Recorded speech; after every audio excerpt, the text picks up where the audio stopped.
Never before have we had greater face a complex, rapidly changing world.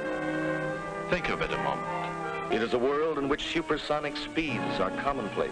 It is a world that has seen the coming of the atomic bomb. It has seen the rise of the total state, the dictator, and the mass man. It is a world of new sensations, new excitements, new distractions. So much to be learned by so many in so little time. I suppose you're here with no agenda, as per usual? On the contrary, I'm here for comics.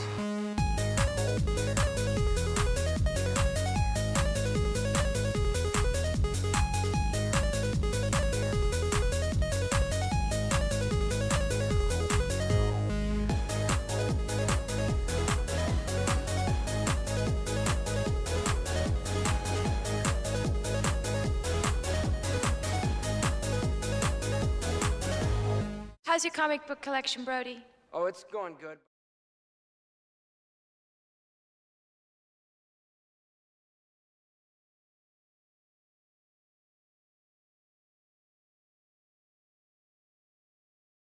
Is Dark Ages. Of course it was. And at least that that made everything click. But all of a sudden everything was into context. Yes, everything fell and I was like, cool, we're good here. But guys, welcome back. It is Thursday night. It is foil variant time. Another weekly run of 2-3 hours of intellectually honest comic book talk. I'm your host, Mav Spencer. I'm joined by my other host, Andrew Wolf. How you doing, Andrew? I'm doing pretty well, man. Had a good weekend over at San Antonio SpaceCon this last weekend, and now I'm back in the Dallas area. I'm back in my own home, and finally knocked out. Which is crazy. My stack. Well, okay, so that's not entirely true. Okay, that's not entirely true. I knocked out most of it. This is all that's left now. And you saw the photo. Damn! Of what was there. That is, guys, that's a significant. It was this big. It was fat as hell. It was murder weapon status. Stack. It was getting bad, and I just sent you a bunch more to add to it. So I know you haven't hit that. I know that's not included in this, but I'm like, well, I know how much the one that I added in there first was Incursion. Yes, so that's actually added into this stack, so that's on there. Yes. And then the other main one that I need to read was the not X-Man Hunt. What was the one? It's got Rogue on the front of it. It's the variant that has Rogue on the front of it. Oh, it was no, isn't that the Xavier one? Something Omega. Isn't that's the one where we were both super surprised, right? Where Professor X leaves Earth to go to Imperial. Is that one? Yeah, and Emma has a really touching moment with him when he summons them all to the beach. Yeah, and he's and freaking even Jean shows up, right? Yeah, and that's we were so surprised. I remember that because we were like, what the hell? Random. Because it's X-Manhunt. That's what it is. X-Manhunt Omega. Because that was that little event that was going on that you and I were like, who cares? Oh boy, Professor X is evil again. Right. Who cares?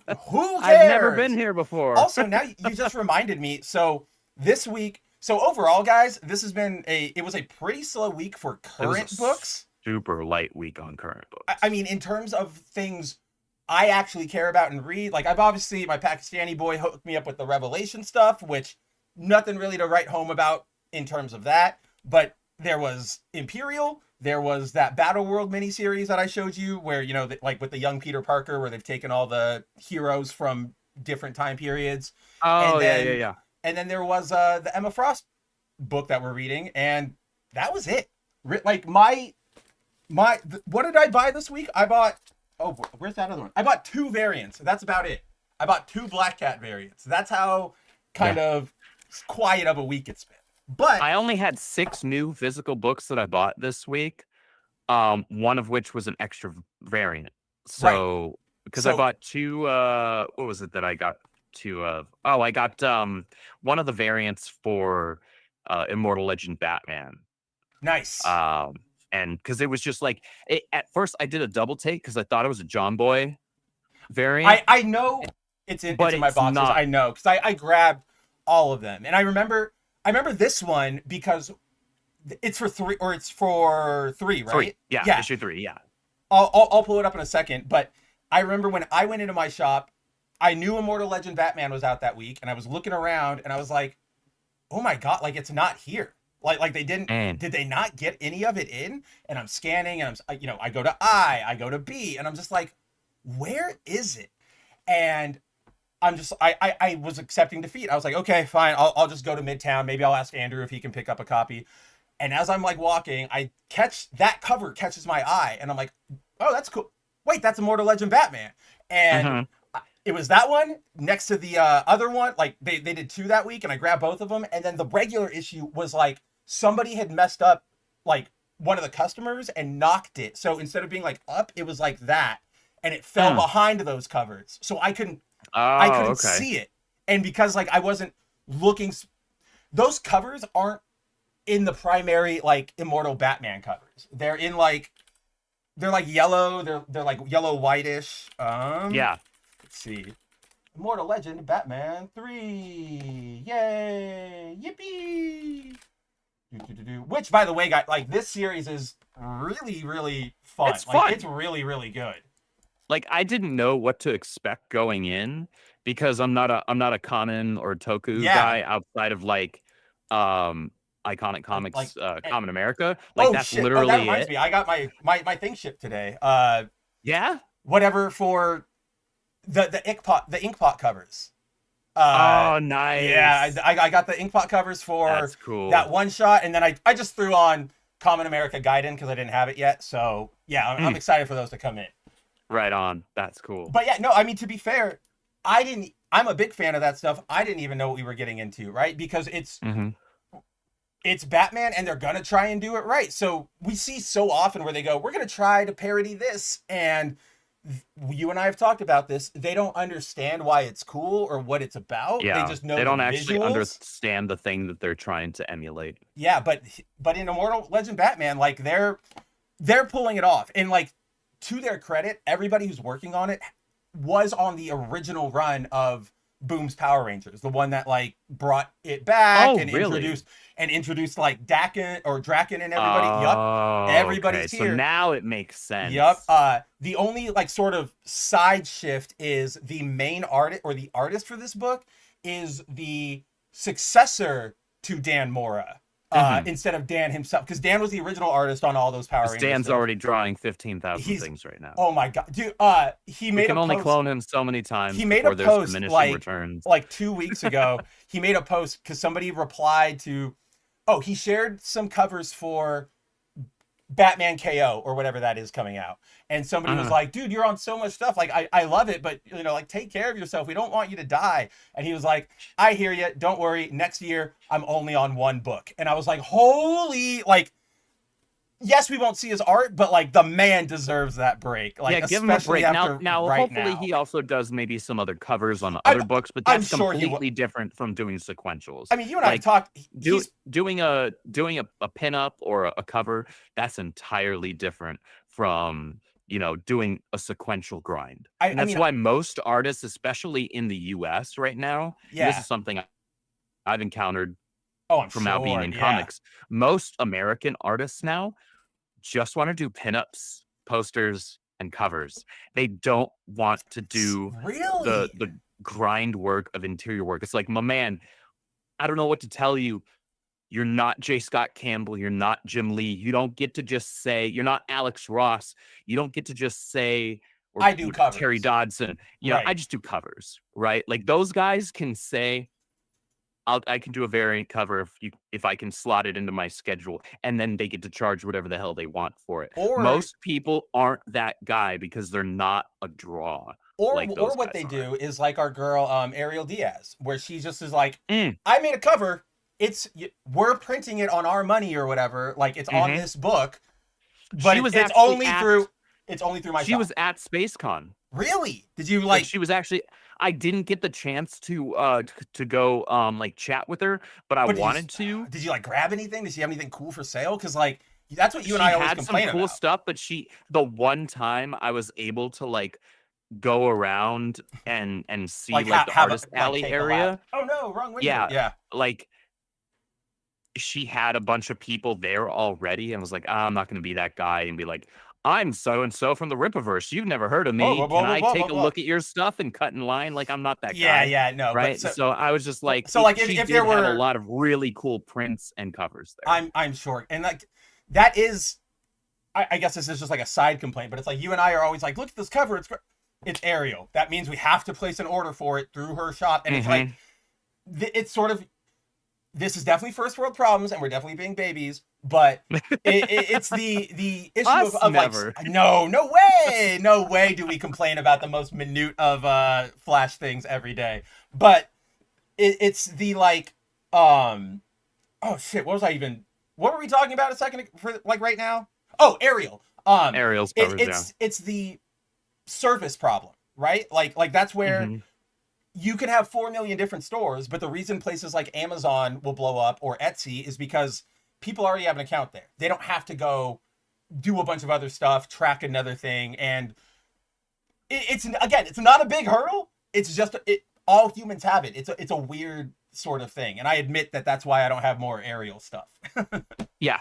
No, sure. It's difficult to get people to go to another platform. That's why it's very difficult if you have spent any amount of time on one particular platform, say YouTube, for instance. Yeah. And then for whatever reason, because there was that period of time where YouTube was doing like a lot of creators dirty. There were like a bunch of different ones that popped up. It was like Kick, they were Odyssey. Screwing up and all of a sudden all these alternatives popped up and people were trying to like say, okay, I'm going to shift over here, and they'd get a micro fraction of their audience over there because people like first world problems, like you said, we don't want to go somewhere else. That is, we just want to go with what we're used to. That's why you see guys like, to Andrew's point, some people still play like World of Warcraft even though they fucking hate it. They still like like they're still old school RuneScape players who know they can play a better game, but it's sort of like we're already here. We've already gotten this far. I might as well keep going. But yeah, so here's the there's that one cover by Derek Chu for that issue. And then, that's the one. At first, I got that one. I actually forgot I had ordered that one off of somewhere. I don't remember. I think it was like another place off of eBay. When I actually, that's exactly where it was. It was off of eBay because when I went to my shop, what was it, week before last? Oh yeah. Or no, maybe it was even last week. And like my shop didn't have Impulse Point. Like they got 0 copies beyond what the Polish pre-orders were. And that's where I just said, screw it. When I got home, I ordered 2 copies off eBay, one for me, one for you. And I was like, from the same seller. It was like there. You're like, I saw this Immortal Legends cover. And I was like, well, that's pretty cool. That's pretty I want that. Like, right? Like I throw it in there. But you see what I mean? Where like the colors are like white and yellow kind of heavy. So like it didn't click with me that this was Batman. But yeah, these are great covers.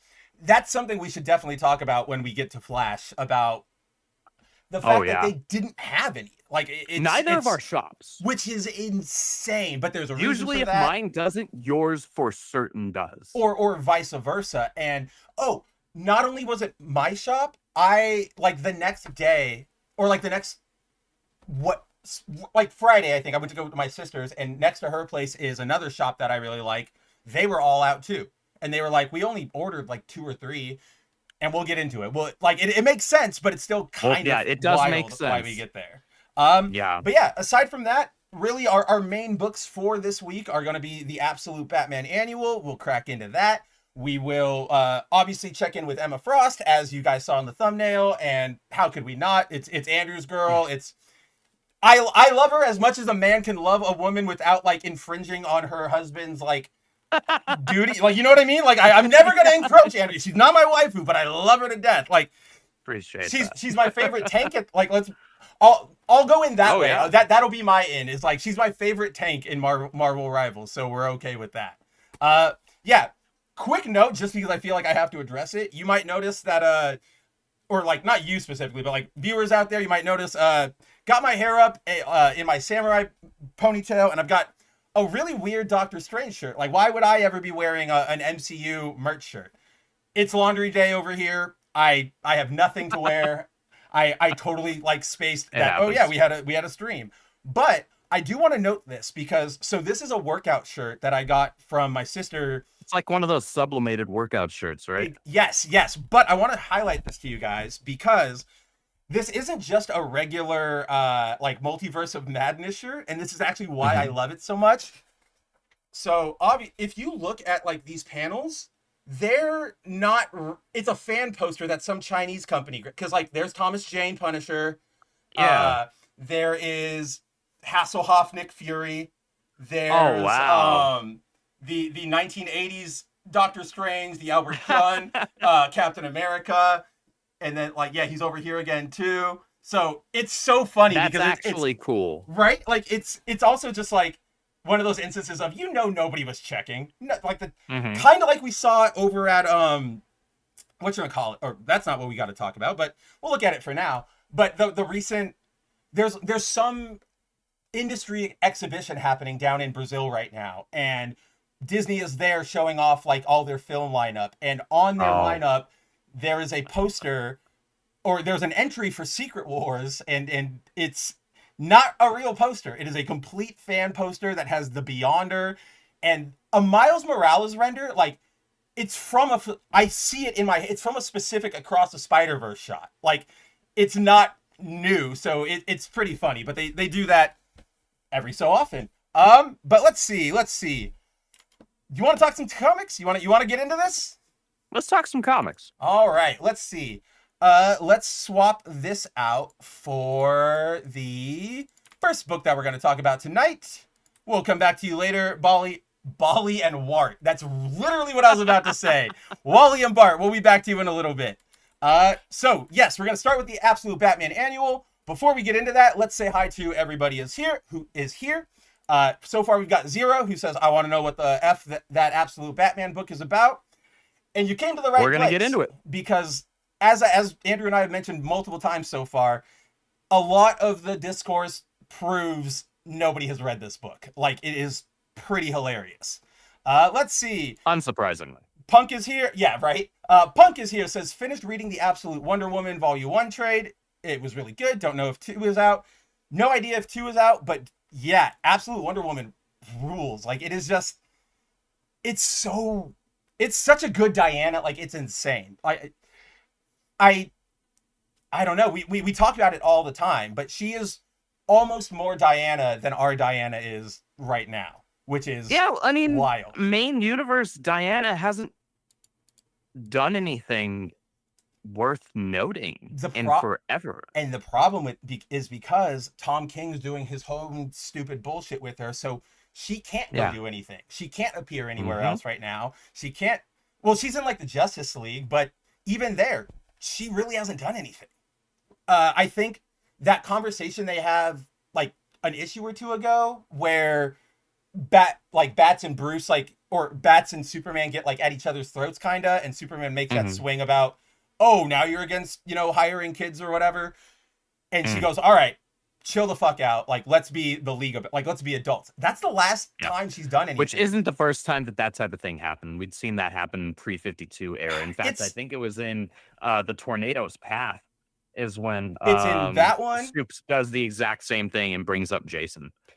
It's in that one, and then they have a variant on it in Infinite Crisis when Diana kills Max, and they're all like, what the hell?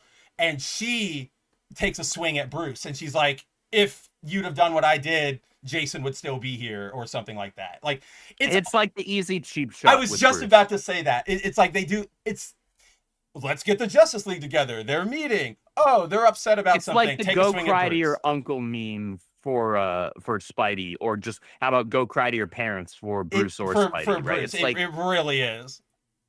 It's an easy low hanging fruit, and rarely does it ever contribute anything at this point, right? Like, no, it's just meant to be like an right. It really is. Like, maybe the first time it was, but at this point, like the third or fifth. So, time, like, if you're a new reader, I get it, but also, if you're like a veteran reader like us, you're going to be tired of it, and B, if you're a new reader who actually like stays on to comics and gets into it, you're eventually going to realize like, oh, that was kind of dumb, right? And nothing is worse than that, right? Like, oh, I love this moment, it was so cool. Oh, This was actually kind of stupid. I mean, And then in retrospect, you're like, you and I have had that. Remember that? I still laugh about it to this day. The Venom Let There Be Carnage, where I was like, I love, it's an awful movie, but there's that awesome scene where the symbiote like crawls up and like cushions the blow, and we watched it and we were like, oh, it's literally just like he makes a cushion and he doesn't actually even save anybody. Like it was so dumb, and my heart broke because I was like, damn, everything I had believed in, gone. Yeah. Let's see. Yeah, Zero and Punk both call out. You guys are late. That is completely on me, guys. I blanked and didn't realize Andrew had jumped into the back, and so I got caught up in layout work and doing that stuff, so that's completely on me. Yes, you could. I will take home the Boomer crown this week. Subhuman is here. What's up, Sub? He says, I bought the first 2 trades of George Perez's Wonder Woman and Superman Panic in the Sky. I would say just get the omnibus. Get the omnibus for George Perez's Wonder Woman, man. Just bite the bullet. It's expensive. I know it's expensive because I gifted the hardcover special edition of it to Mary. Oh man! For I think it was for Christmas a year or so back. And she loves it. Because she was like, I want to check out some Wonder Woman comics. Like, what are good ones? I'm like, okay, so there aren't actually many notable Wonder Woman runs out there. The only one that's truly stood the test of time is George Perez's, right? Post Crisis. And so I was like, all right, well, here it is. This is the one. If you never read another Wonder Woman comic book, you'll be okay. As long as you read these. You can be like, oh, you want to get caught up on Wonder Woman? Read that. Done. Like all the rest of the 40 years in between that run. All the rest are just like lesser derivatives of that. They are. And the only one that kind of goes and takes a swing is that new 52 one. But as soon as Brian Azzarello is gone, DC does DC. And they start pooping all over like every cool God, Zeus, Greek thing they were doing. And so nothing stays from that because it eventually turned to poop. And the Rebirth run was just weak. What even was the Rebirth run? What did she do? I don't even remember what it was. It felt like, if I remember correctly, it felt like a lesser version of the New 52 run, if you can believe it. Oh man. And it was like, well, wait, I thought like this era was all about like doing that better. Oh, that's right. It was Greg Rucka. That's who. Yeah, he came in. Yep, it was. I feel it on that, and I remember being like, okay, Rucka could do something, but then it was just another derivative of Perez's run with like the slight flavoring of that Azzarello New 52, but not enough to make it like a new dish, if you will. Yeah. Right? Like you gotta. Like, oh, congratulations! You put a little bit more salt on it. Right. I was gonna say like, oh, great, you took a McChicken and you put Jack in the Box barbecue sauce on it. Like that's great, and it probably tastes good, but it's not enough for me to like always go and make that effort. Like it's not anything to write home about.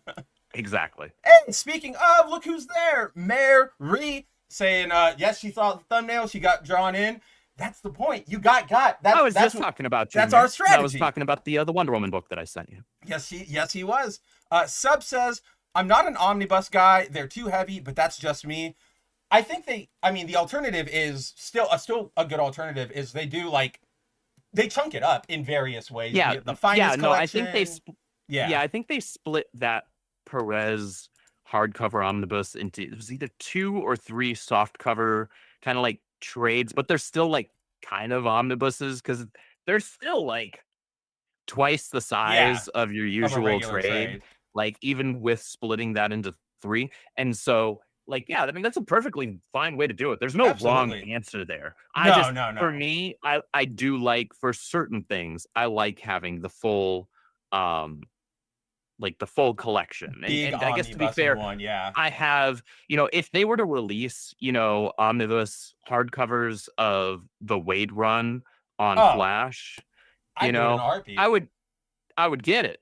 Right, I would get even it in though 2 you've seconds. Got all the ones. I've got the Johns ones in the hardcover. Right, if I can move my thing here. There we go. So I've got the Johns ones here. It still bums me out that Collins's art is the spine art. It bums me that Collins until the end, right? Art also and then it's EVS, right? Isn't that EVS on the 3rd one? No, that is Collins. Because actually, even Collins can draw a more dynamic running Flash. That's exactly what I was like. Wow, there's a dynamic movement. Who did dynamicism back then? It's either like EVS or EVS. Unfortunately, like that's really the only guy in that specific era. Yeah, in that era. Manopole comes back and he does great, and then we get Brett Booth when the New 52 rolls over. Well, at the very tail end of in the Wallabies, number 3. I mean, that's you got the Manopole. It's so good. It's so good. Manopole he was the right guy to have for that opening New 52 run. And he did the thing we were talking about where the way he drew and handled Barry was like Barry. It wasn't Barry Wally. It was Fuddy Duddy Barry. He had the bow tie. He had his socks like riding up to, or his like pants going up too high. And Iris like talked about it. It was great. It was I think you're exactly right. It was who you needed for that book right then and there. And then, you and I have talked about it a lot. We know omnibuses aren't for everybody. We just love them a lot. I'm also like, as an adult now, I'm learning that omnibuses aren't as expensive as they seemed back when I was younger. Like, I went to go look for Doomsday Clock because I was like, all right, I love that Superman moment. I can't shut the hell up about it. I'm going to just get it. And it's only like $60. And that's not with a sale or anything. And I'm like, what? Like, okay. It's not bad. That's insane. So the Doomsday Clock one, if I remember correctly, that one's like, I mean, it's a big collection. It's fatty, It's closer to like the Superman Unchained size, if I remember correctly. Instead of being like a big, it tall is to one. like those, like a full. So I mean, there's still a lot of book there. Oh yeah, that's a lot of book. It's a lot of book, and it's gonna be like printed in the like nice, absolute like paper quality and stuff. But that does make a little more sense. But it's still growing up, and you don't have kids or anything. Like there's a lot of disposable income I have to go. Oh boy, I can just buy all this crap. Yeah, for sure. But omnibuses aside, let's get into comics from this week. Let's start with the Absolute Batman Annual. Obviously, a weirdly controversial issue. Obviously, I think it's a controversial issue, but it makes sense. I mean, read it. Like if you're just especially if you're looking at it through, and this is such a huge problem with the internet, and why I encourage people to get off of social media. Yes. Because even if there's justified reason for you feeling like you're getting pushed in a certain direction for so long, that doesn't mean that everything actually will align with that. So what I mean by that is that something could on its face look like it's doing one thing, especially if you're only doing a passing glance on it and actually not looking at it or reading it or and even knowing getting what like your the full info from like seventh hand. A credible source. Right. Exactly. Like exactly. Like get it secondhand at most, or just, I don't know, maybe firsthand. Right. And actually know what's going on. It's easy to fall into that trap of allowing your lens, your societal lens, to paint how you view everything. Right. And that's something I think we've always tried to push back against here, regardless of what it was, regardless of what side of the aisle or whatever. Like that's why we call this intellectually honest comic book talk, because we know that a lot of people have felt one kind of a way or another about a lot of these properties for a long time now. And in a lot of cases for some justifiable reasons, but 1000%. they've allowed that to embitter them and paint the lens that they view the world and view entertainment through.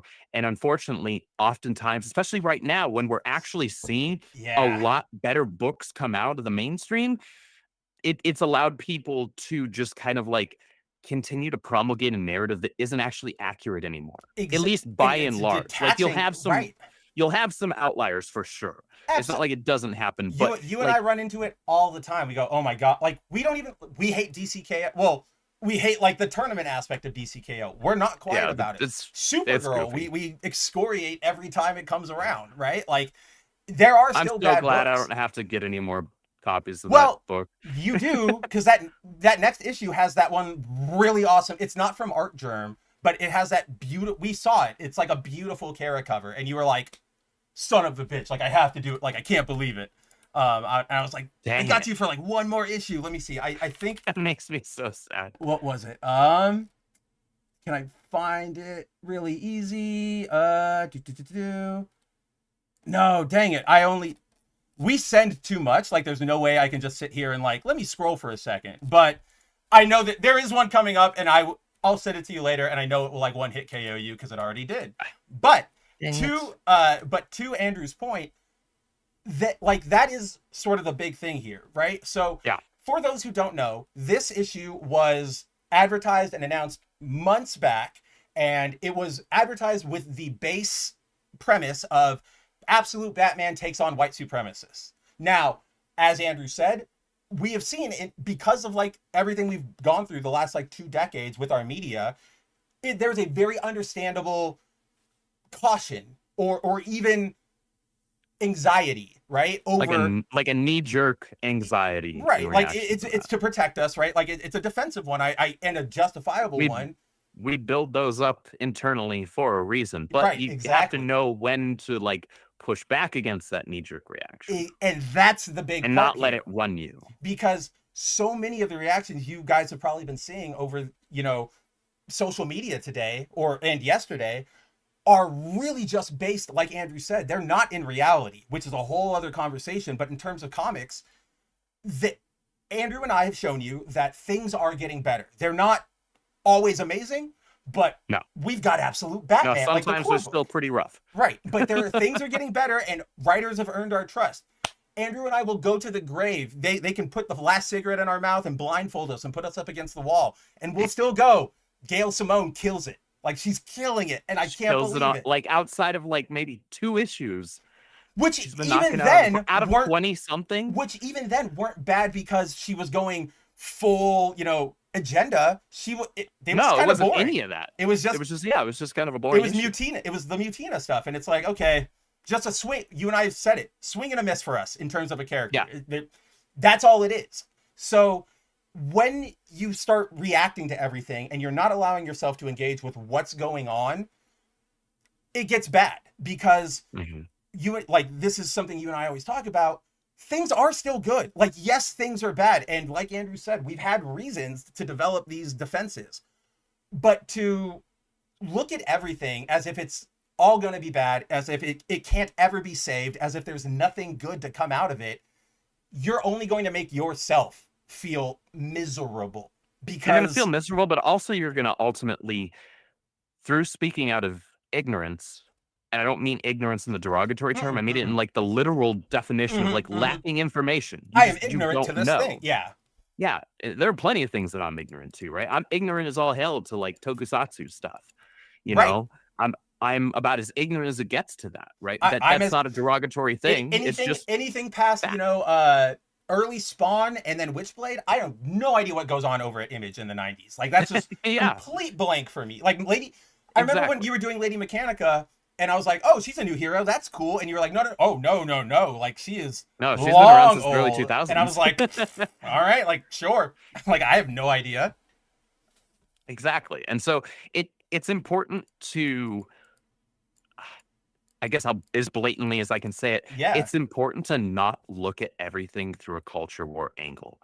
Sometimes, in fact, oftentimes, it's important to look at things at just face value on a storytelling angle, because a lot of the things that we'll see in this book, now maybe the execution is different, but these are still things that were done way before this culture war stuff was a thing. Oh yeah. It was the type of story that was it wasn't told necessarily maybe as like brutally, but Absolute Batman is a brutal book. I mean, we saw Bruce like stab his cowl ears through somebody's eyeballs. Did you? Right? Did you catch up? Like was that part of your catch up? Did you read the last issue? Yeah, issue 13, where it's got Absolute Catwoman on the front. Yeah. But there's 2 moments just I'll highlight really quick here that rule. One, there's Bruce fighting like in the carnival, and he just like takes out the Ferris wheel as just himself. Like, that's hilarious. He's a giant shit house. Yeah. And then, because he was like channeling some venom in that moment. I forget who he's fighting, but he's fighting the Red Hood gang, and then the leader of the Red Hood gang ends up being Harley. Which I'm kind of interested. Like, let's see how that goes. It's curious. It's curious. But then I love the call out he does to Bane, like when he takes over the airwaves. and he's like, listen, like, I'm going to beat your ass. Like, but I specifically love when the news anchor's like, oh, we're getting a message right now. The airwaves are like being hijacked. The mayor says not to like listen to the crazed vigilante, and Batman's just like, shut up. And he just like knocks him off the air. And I'm like, fuck yes, like Batman, let's go. This is awesome. Yeah. But yeah, in terms of this, as Andrew was saying, like the storytelling here, how do I put this? Everybody's read of it, if they're on that culture war bent, is completely off on what this book is. And that's not great, right? Because we shouldn't reward people who are going, oh, this is going to be bad. And then if they go, you're wrong, they just go, well, I had reasons to be. That's not great for anything, whether that's our society, the correct for our mental response health. there would be acknowledging, well, this is how I got there. Bingo. But then saying, however, and being an adult, which is when you're an adult, when you're presented with new information, you have the option and opportunity to alter your position based on the new information presented, right? And so then you say, well, I knee-jerked to this response because of X, Y, and Z. And I think most reasonable people would be like, well, absolutely. yeah, of course yeah, you did. 100%. Like, why wouldn't you? I mean, right? to like, be fair, within context, I get that. Yeah. I mean, to be fair, over at Marvel right now, in terms of like just larger culture war context, like they just killed Norrin Radoff to give a female Silver Surfer that nobody cares about. That doesn't make sense. The movie's already out. Like it's already out on Blu-ray. We're not doing synergy here. So and it still happens. Not that many people watched it. No. You know, despite what unfortunately. I heard from a lot of people, it was actually decent. It would have, but it would have slotted better. I didn't have enough interest in going to see it. It would have slotted better in like phase 3. Like it definitely feels like that. But even me, like I love the 4. I love Sue. I love Galactus. I love like I was having fun, but it was like not the enthusiastic fun that I got from Thunderbolts or Superman. You know what I mean? Like I was like, oh, this is fun. But it wasn't really felt like our goal here is to tell a really, really good story. It right, felt, which is what I think they did with Superman and with Thunderbolts. Yes, I think there's that. You know what? To that point, I think what it is Thunderbolts, they kind of let be its own thing, but you can tell when you're watching Fantastic Four, like this is all like you have to be paying attention to everything because it's all context for Secret Wars, right? So it's like, right, okay, like I think that's what I don't care about the MCU and its larger plans. I kind of just care about the not 4. anymore. No, definitely. It's gonna be its own thing. Good Lord. But to this, like, not only will you, so if you don't engage with this, if you don't change your mind, if you don't go, oh, I was wrong, let me look at this, you start arguing from, you know, it's not arguing in reality because you're arguing from a position of ignorance. And it especially applies with this book, and it's hilarious because of like all the knee-jerk reactions to this are obviously, as you guys can tell, oh, this is about all the liberals who always go, oh, anybody to the right of me is a Nazi, and oh, they just want to hurt us, blah, blah, blah. All those reactions belie the fact that there's like, it's only like 3 pages, but there are 3 pages of story in here that completely blow apart that reaction. Like if you'd have read this book, you would not be having that reaction to this. Well, I even messaged you. I was like, I'll be honest, like early on, I was kind of like, what are we kind of doing here? But then like a page would hit and there would be a specific interaction with a specific character that was like, oh wait, there's something deeper going on here. This isn't this is all distraction. Yep. This is distraction over here. This is just kind of visceral, whatever stuff. But there's meat to what's being said. Like this is not just like surprisingly. Yeah, like there's actually substance here. And both of us were like that. Like admittedly, you had more of the like, what are we doing? And I had the more like, all right, this is what we're doing. Like I'm here for it. But we both didn't really expect, you know, opening that book like, okay, it's going to be what it is. There's most take it for what it is. And that's the thing too. Right? Yeah. I do this too. I forget that like annuals were really just supposed to be another issue they threw out there for a sale, right? And they weren't always involved with anything. They were oftentimes completely unrelated. And yeah, so like this actually kind of goes back to that style. Surprise, like Absolute Batman, they know they want to go back to classic comics, and they're doing it. Damn it, they're doing it. And that's something I think Scott Snyder has mentioned before, Yep. where the goal, in fact, I'm almost positive in an interview, he said, I wanted to go back to a place in comics where each issue has a cliffhanger. You are dying to read the next one immediately, right? Where like this is serious, you know, syndicated storytelling, right? Boom. Yep, I got it over here. He was like, Needs to embrace monthly comics again. Yep. like Bingo. We gotta There it go is. back to it. Of course you wrote the article. Of course I did. In fact, I remember reading this article. As soon as it was Absolute Batman, it was somebody going, we got to get back to like what comics are. I was like, oh man, like I don't care if this gets one view. We have to like give props to this. Side note, did you see this? Dragotta, Nick Dragotta recently did an interview somewhere, and he was like, it would be really cool to see the Absolute Batman like story animated by Studio Trigger as an anime. And everybody was like, see that, actually. And everybody was like, oh, of course he hates the comics media. Like, what the fuck? Like, why are we putting him in charge of this? Oh, it's just storyboarding. And that's another kind of point to this, right? If you read Absolute Batman, there is no way you walk away from this book thinking, no, anybody involved hates comic books, right? Like, Studio Trigger would actually be a really fantastic choice for this. I think they would be the best. Like, just to see Bruce, and I would be super interested because their main like characters are always more life, right? Like thin, and they can move, and it's agility. Bruce is a shithouse. I want to see how they would handle just like a brick house. You just throw dudes against him and they splatter. It's pretty fantastic. Wasn't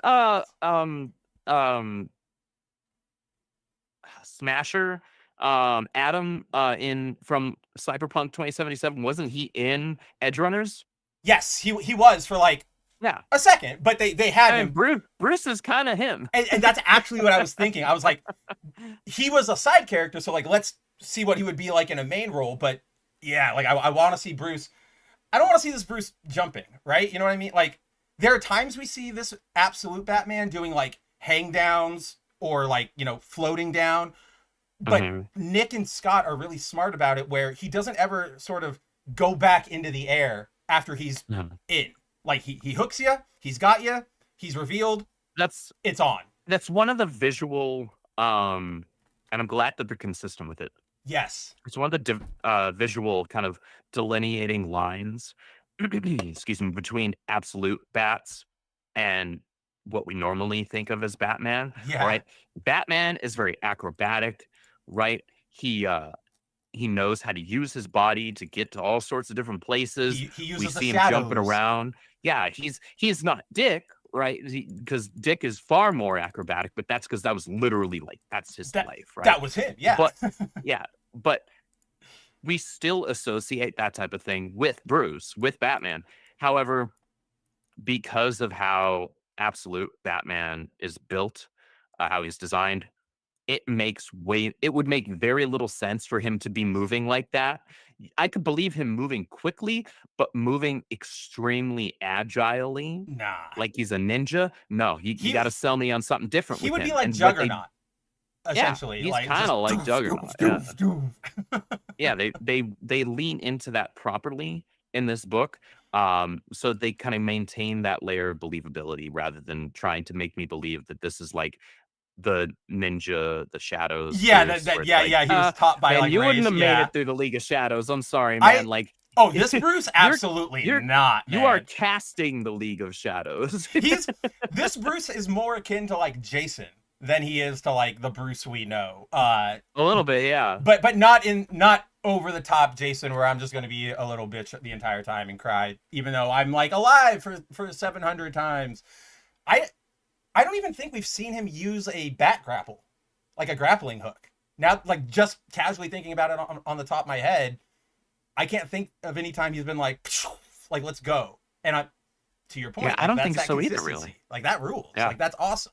So, yeah, let's just jump into this because, as we were saying, once you actually read this book, it actually turns out like it's pretty poignant. It's pretty like it's got It's things to extremely say. poignant. Like it's In fact, pretty it says crazy. some stuff that I think some of us have been like trying to push people towards for a long time. And it's kind of what I think the main sticking point by the finale of this book is. Like it's that, and then I think it does such an excellent job of explaining where everybody is coming from.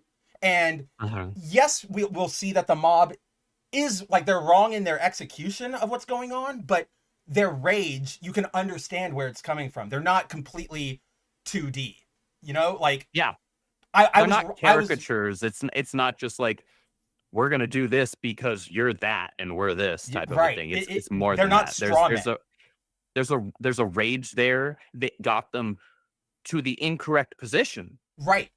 Exactly. But that's what you and I always talk about, right? Like that's what that's what villains are. They're us, like there, but for the grace of God, go us. They're us if we make that wrong decision in how to handle things, right? Like, and this book perfectly encapsulates it. And it doesn't give you an answer, which is what I kind of loved, right? It doesn't say this is how it makes you kind of sit with it. And it, like, for me, and I think it's intentionally meant to be self-reflective. I think it is too. I think, honest to God, I think Daniel Warren Johnson, who handled this, who I am just, in case you guys don't know him, he has been in the scene for a while. He does a lot of the, like... Doesn't he do the Skybound Transformers? That's exactly what I was going to say. He does Skybound Transformers. You've also probably seen him around. He's a very big wrestling fan, so he's done a lot of, like, fan art for, like, WWE and stuff.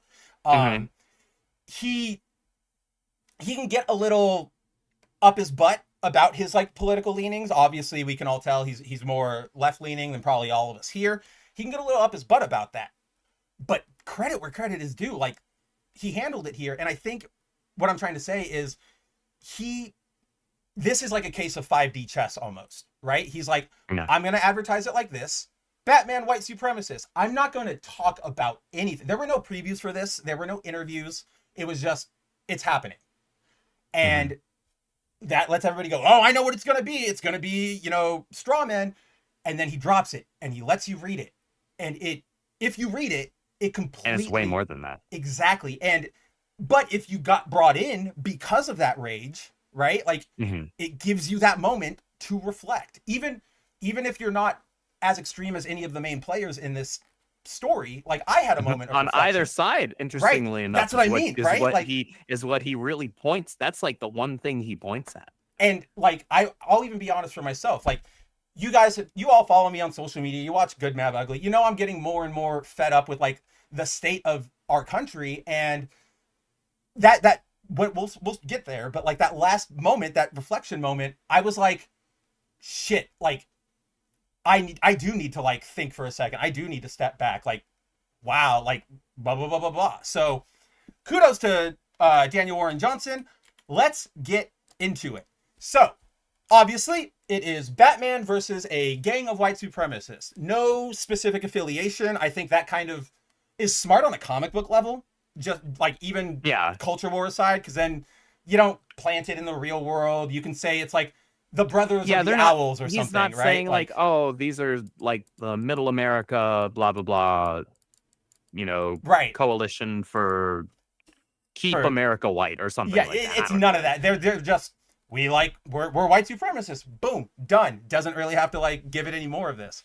You also just reminded me, just like a quick note, remember that scene in Absolute Superman when like Jimmy and Lois go to Lana and we thought like the diners are like encroaching on them and Lana's kind of threatening them. And then they're like, nope, we're going to buy them their meal. Like, okay, like I'll put them up for, or whatever. Like it's that kind of thing. But there was a proper subversion of expectations there. Yeah, exactly. So as we get into this, we open with, this is just a good moment in itself. Like, even if this was the only thought moment, I would have been like, okay, this is still pretty good. Like, this is something smart to put in there, because we have an opening moment where Bruce is talking to his dad. Apparently there have been some extremist bombings, as you can see on the newspaper. And Bruce is like, well, what do we do? Like, how can I make the world better? And his dad's like, I don't know. I'm only one guy and I can only do what I can do. And maybe somebody takes a lesson away from that and, you know, makes and pays it forward. And Yeah. like Bruce's dad here is so, I feel like we all feel like that, right? Like, what can I do to make things better? Holy shit, it's all crumbling. And then you can't. That's part of being human. But you can, you know, be nice to people. You can tell people that not everything is terrible, yada, yada, yada, yada, yada. So, and then, yeah, he goes, that's all I can do. What are you going to do, kiddo? And we page turn to honestly, this is a pretty cool looking spread of Batman having just like flamethrowered their entire HQ. It's a jump forward into the narrative. But as we learn, so the entire setup to the story is Bruce is going into Slaughter Swamp because he is buying a bunch of ammunition from just a guy. Nothing racist here, just like, you know, you have a bunch of bullets. I know I can, you know, you'll sell them to me. Da da da da da da da. I liked because this Bruce doesn't kill still. And he's like non-lethal, right? And the dude's like less lethal. And then Bruce is like, that'll work. And I'm like, oh, that's awesome. Like, hell yeah, Bruce. As Bruce is, you know, completing the deal, he sees a gang of white supremacists attacking a family who is begging because, as we learn, do we learn it here? Do we learn it? Oh no, we learn it a little later on. So I think it's a few pages. Yeah, later, it's a few pages in. So Bruce sees this attack happening. He gets told by like his seller, like, don't get involved. But it's Bruce. Of course he's going to get involved. And he gets involved, but he unfortunately gets sucker cracked over the head with a wrench. And they, you know, they're about to like kill him. They're about to capture him. And a priest jumps in. And he says, no, like, he's like, I know all of you. Like, I've known you since before you were like when you were a baby. You're not this. Like, leave this man alone. And, you know, kind of classic standoffishness. They all go, fine, like whatever. And they rip out of there. And some of them kick the crap out of him a little bit. Oh, yeah. They're just all in. I mean, look, he's laid up. That doesn't happen to Bruce. Like not to the absolute when you Bruce. allow your anger to take over you, you stop seeing reason. You stop seeing reason. You stop seeing humanity. You're only reacting, right? And so this is where the story starts getting actually anger poignant. is a reactionary emotion. Bingo. As Bruce is waking up, he finds himself in the care of Father Peters, and he notices there is a photo on his like side table, I don't know what you want to call that, of Father Peters standing arm in arm in a protest march of some kind. They don't specify what it is. It's meant to be some like peaceful protest. But it's very like the Civil Rights era type of protest, like that. Yeah, a peaceful one, but from that era very clearly. And so Bruce is like, so what's the deal? Like what are we doing here? And we learn from the priest, he's like, because Bruce is like, why do you help them? Like, what is the point? He's like, look, I know them. They didn't start this way. Nobody's born hateful. And we get the explanation where this happens a lot, and it actually happens here in America a lot, where a developer came in and said, we're going to make a big old like thing, a bunch of malls, a bunch of houses, and now you all have jobs, right? You have construction jobs. This is going to create a bunch of jobs. This is going to insert and inject a bunch of life into the local economy, right? This is going to cause you to blossom and bloom. And then, of course, a contract goes sideways one way, an investment doesn't make as much money, and they just pull out. And that's what happens here in Slaughter Swamp. They got about like 6 months in, and then they just said, see ya. And when that happens in real life, like all of those peoples are just kind of left holding the bag. And that's where they are. And that's where you can sort of understand where that anger comes from, even though it's clearly being directed at the wrong way. It's completely misdirected. Yeah, exactly. But you can understand why someone would be angry. They're just directing their anger in the wrong direction. I mean, you broke it down there a second ago perfectly, where once you're reacting out of anger, you're just reacting, like you're not thinking. And you can see it here. Oh, I've lost my job. I'm poor now. Like, I'm struggling now. You know, there's another group. They're also struggling. Well, if they weren't here, I would be fine. And because you're not thinking, all of that goes, yes, yes, yes, click, click, click, click. It's not right, but it's the humanity, right? Like that's just the human experience. We all probably do that with less extreme things than racism, but like, oh yeah, this, you know, this creator is working on this book. I'm out of here. Like I don't want anything to do with them. We all have been there. So this is, and like, in fact, when it comes to some creators, you and I are still there. I'm not going to touch anything with Tom oh King my God, or Mariko Tamaki. Like, those are two names whose work shall never set foot inside my home. In that thread, or like when Dan Mora said, like, I'm only doing one book next year, I'm taking time, somebody retweeted it and they were like, has, like, the worst part about Dan's schedule is that they're not giving him to any writer who like he perfectly would fit with and his artwork vibes with. And I was like, Mark Waid, Williamson, like that, he's ruling right now. And then she said, the peak of Dan's like relationships it was when he was on Detective Comics with Mariko Tamaki. And I was like, this can't be, like, you're either not a real person, or I was going to say, no like, real person holds that position. Right. Or you just like have read 3 things total in your entire life. Yeah. And one of which was freaking Being Super by Mariko Tamaki. And then probably 2 issues of her Detective Comics. Like, why you would put her on Detective Comics is... Never forget, Mariko Tamaki did I Am Starfire. She self-inserted herself as like Starfire's little fat daughter. She was literally Starfire's, like, which the entire premise for that was retarded in and of itself, and I'm not going to go on a rabbit trail. No, I know we could go there for hours. It's a Titans thing. We'll be there. We'll be here all night. So with that, yeah. So the priest is like, I'm not going to abandon them. I know, like, he basically is like the main leader of this group. He's giving them something, and like that's what I can't give them something, but I can sort of stay here and try to help them see that that's all like false, that they're being lied to too, that they're being manipulated. And Bruce is kind of like, all right, well, I'm gonna do what I'm gonna do. You had your way and I have mine, which is pretty great. And which that line gets turned on him at the end. And there's this line here where, you know, Bruce goes back and he's getting his suit, and he goes, well, the priest is like, what are you, like, where are you going? What are you doing? And Bruce goes, sometimes peace isn't an option, which is like, hold on to that, because that breaks, like, yes, that's a sentiment a lot of people will feel, but like Warren Johnson, like we get into it. Like, it's awesome that he breaks that down. I will note to you one thing, like, I want to ask you right here because it felt weird. So they say they burned his truck, right? And we see that. His truck had like the ammo and stuff in it.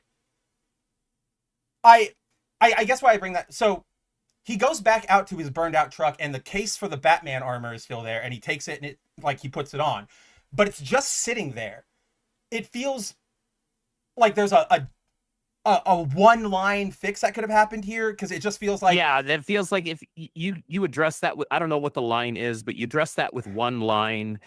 You know, even if it's as simple as, thankfully it looks like the flames hid my suitcase, something, or something like that. Or you see like one of them as they're coming out, he's like, I can't get into this, screw it, just go, or whatever, right? Like, something, because that to me just felt weird. Or even like you could put like an inset panel where maybe it was it's the classic Batman thing, right? Like when a villain or a thug tries to like take off his cowl, you have somebody like one of them trying to get into the suitcase and it zaps them or wherever, and they say, screw this, I'm out of here. Exactly. Right. Like something as simple as that. Because super small inset panel fixes that. That came across weird to me. I'm like, dude, it's the only thing in the truck. Like, if we look at that panel down there, like, hold on, let me go to the zoomed page. Like, it's the only thing in that truck aside from, well, that's the gas can that they use to like torch it. So it's like, and given what we just learned about like their economic situation, I'd be like, would you not steal pretty much anything? Say, wouldn't they think at that point, like, if they're living in poverty, wouldn't they think like maybe this is something valuable? Right, exactly. So I'm like, that's weird, but ultimately inconsequential. It's just one of those things. You and I would. It's one of those things where the layman reader isn't actually going to think twice about it. They're But really because not. we've been doing this for so long, we're like, huh, I feel like that could have been addressed. that But could have been something there. Exactly. So with that, we learn that they're, the white supremacist gang is going to do a full-on, just like brutal raid of the like homeless encampment and kill all the brown people. We see 2 cops show up and they go, like, hey, we can't let you do this. They laugh it off and they say, we're here too. I like this a lot because, yes, like, we can't be ignorant of the fact that there are unfortunately a lot of shitty cops. We talked about this with there are Batman. corrupt people in civil service Across the board. industries, which is sad because You're their supposed to be there actual to title help. and job is to serve and protect everyone. Right. But there are people who get a power trip, and here they side with the bad guys. And that's what I like. But what I like here is that they're not saying an But that's entire consistent with police. Gotham. Well, it's consistent with Gotham, but they're also not. Daniel Warren Johnson's not saying like the entire GCPD is in No. this, right? Like We see 2 of them show up. 2, which is that One squad car. That makes more sense. It's not going to be entire departments. It's going to be 5 or 7 bad actors, like unfortunately. And so and when you even take something like Gotham, which is already rife with corruption in its police department, right? You can still believably say, okay, those guys are corrupt because they're just power hungry and they're assholes, but that doesn't necessarily mean they're also this thing here. Like that's an entirely other subset of asshole, right? These guys are also assholes, but these guys are a different kind of asshole. Like these are like a specific type of like awful asshole. And I only note this because a lot of people were going, oh, look, he's anti-police, blah, blah. And I'm like, it's not, you people need to read. He's not anti-police. It's these 1 squad car. It's these 2 assholes, like specifically these 2 jerks that he's going up against. And it's because they're doing violence, right? Like he's Batman. And so I was actually surprised by this. They do they start the raid. Like it goes off with, or like it starts without a hitch. They actually get in there, they're beating people, and they're just slugging as he does. This is a little gratuitous, but I like it because it's still, absolute Batman. He on the battlefield starts doing, the white power salute, and as he does, we just get our man here just coming in. Dude, that elbow right there is going in a place that's not meant to be. And there's something about like Bruce's facial expression, because it's not cool. It's kind of ugly, which to me sounds like, oh, he's not like there's nothing on his mind except I'm going to break the hell out of your body. Like, it's pretty great. Yeah. And also just like I think he's not Dragotta, but I think Warren Johnson's art is great here, especially because like he goes really detailed with the veins. Like, well, I was gonna say his art style, I think, fits really well as still being in line with Dragotta's style on the main book, right? Because if you had gotten somebody like a Mora or a Jimenez, like it wouldn't look right. I'm not used to seeing, but it wouldn't be the right feel. Right? Yeah. Kind of like it's not gritty enough for me. Right. It's kind of like this book. When we see things and we go, oh, that feels like it was shot like a sitcom because it doesn't have the right gravity or lighting to sell the moment, right? And that's what we're talking about with art. Dan Mora would be great. Mm-hmm. This would be an amazing looking panel. Wouldn't have the same gravity without Dragotta or Daniel. Tonally, tonally the art wouldn't hit the same. It's deliberately, and this is something where it's grown on me. Dragotta's art has grown on me over time with the Absolute Bat book. Because I still think like you put him on anything else, I probably wouldn't be down with it. But in Absolute Batman, for the type of storytelling that's being done, it's one of those things where visually it fits the tone. Yeah. And that's ultimately what needs to be the case. One of the things that always bugs me about Dragotta's art, and I was looking at I was looking for the Superman covers that we were talking about, and I stumbled upon a variant Dragotta did last year for a Superman, or the year before he started Absolute, and it's not like you can see him getting closer to like, oh, that Absolute like style that isn't off-putting, but it's still weird and I'm like, why is it so weird? And I noticed like he does this thing with his eyes where they're all very thin and small, right? Like he doesn't do colors. They're all one line for the eyebrow, one line for the eye, and then like often like a Sonic style like oval for their eyes. That feels weird kind of anywhere else, right? But in Absolute Batman, because they're going for that sort of classic noir crime like feel, I think it really works to have everybody have like the beady eyes and like it evokes the 40s to me, right? Like a 40s detective. Like, all right, Jack, like what do we got here? So I'm right there with you. On anything else, he's probably not great, but he's who you want on Absolute Batman. I don't think we could argue that. So Daniel Warren Johnson, to his credit, like his art style fits in as a good substitute for Drago. It absolutely it absolutely does.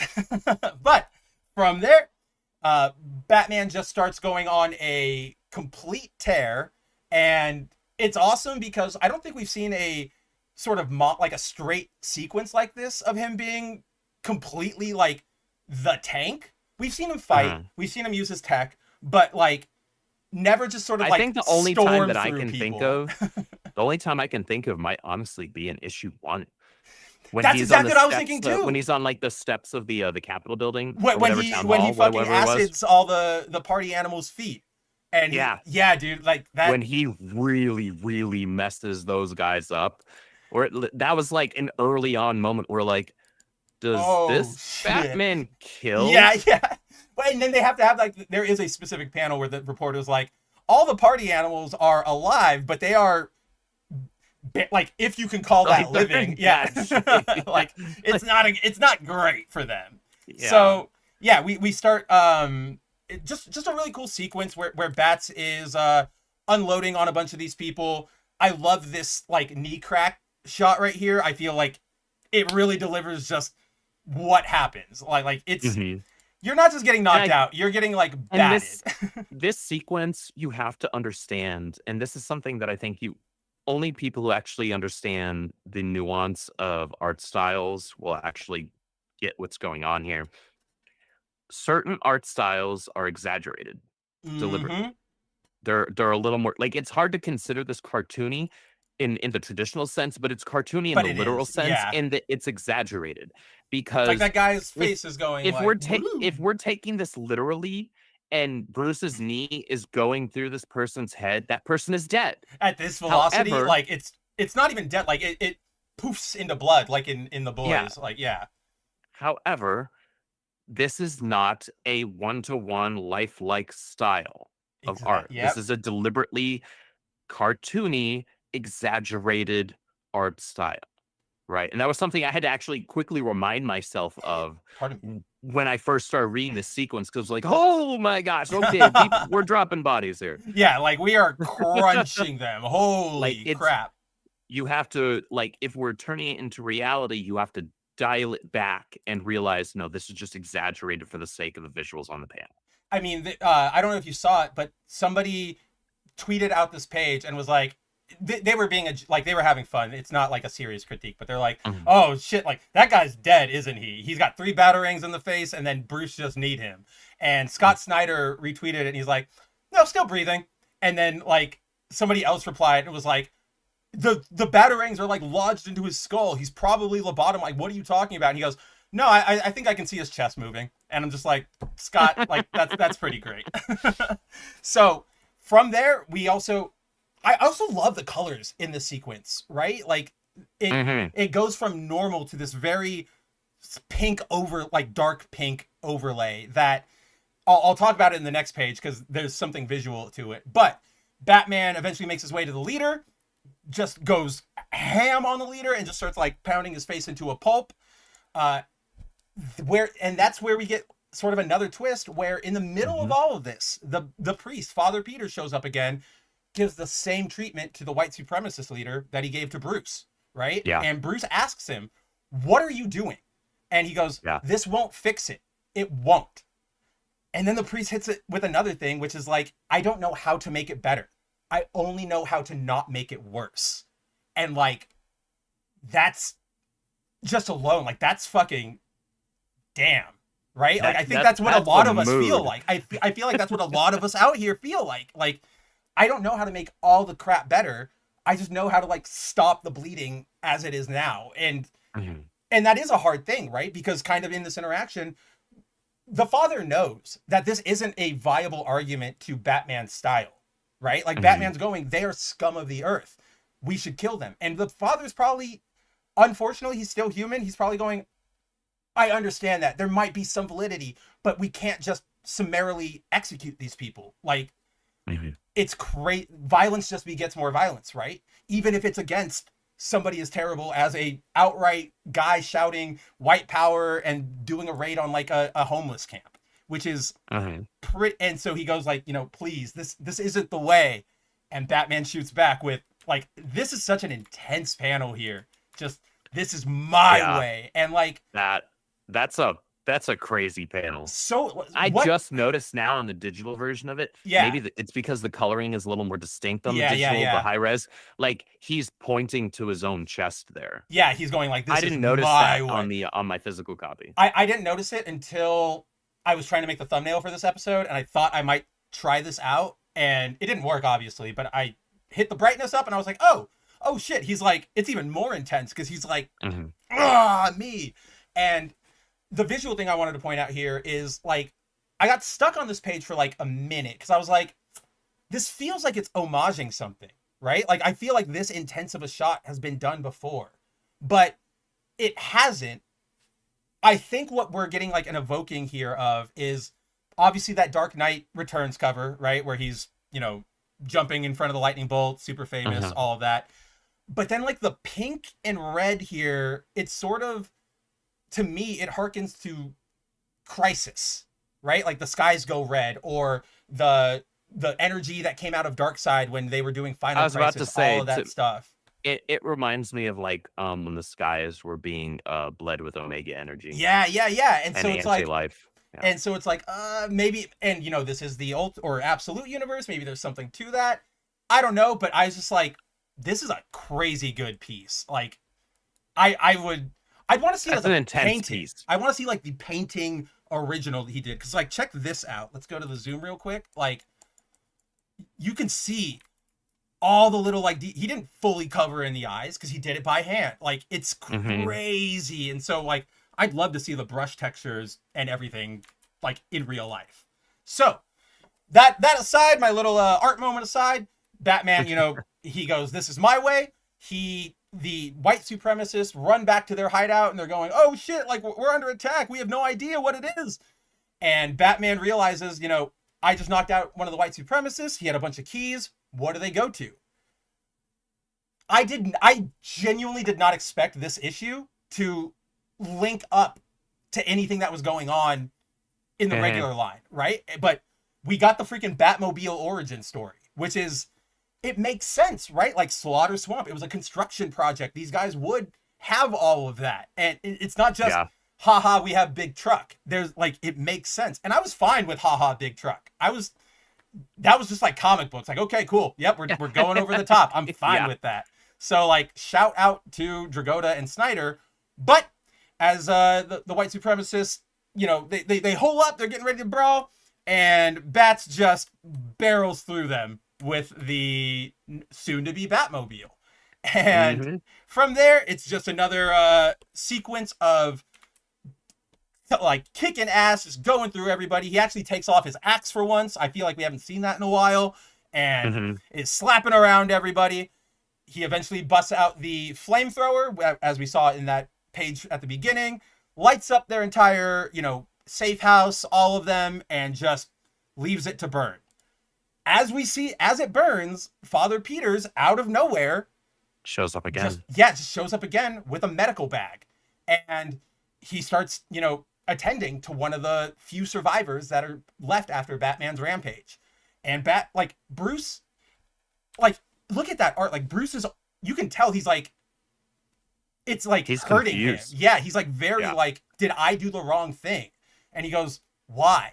And the priest just goes, you have your way and I have mine.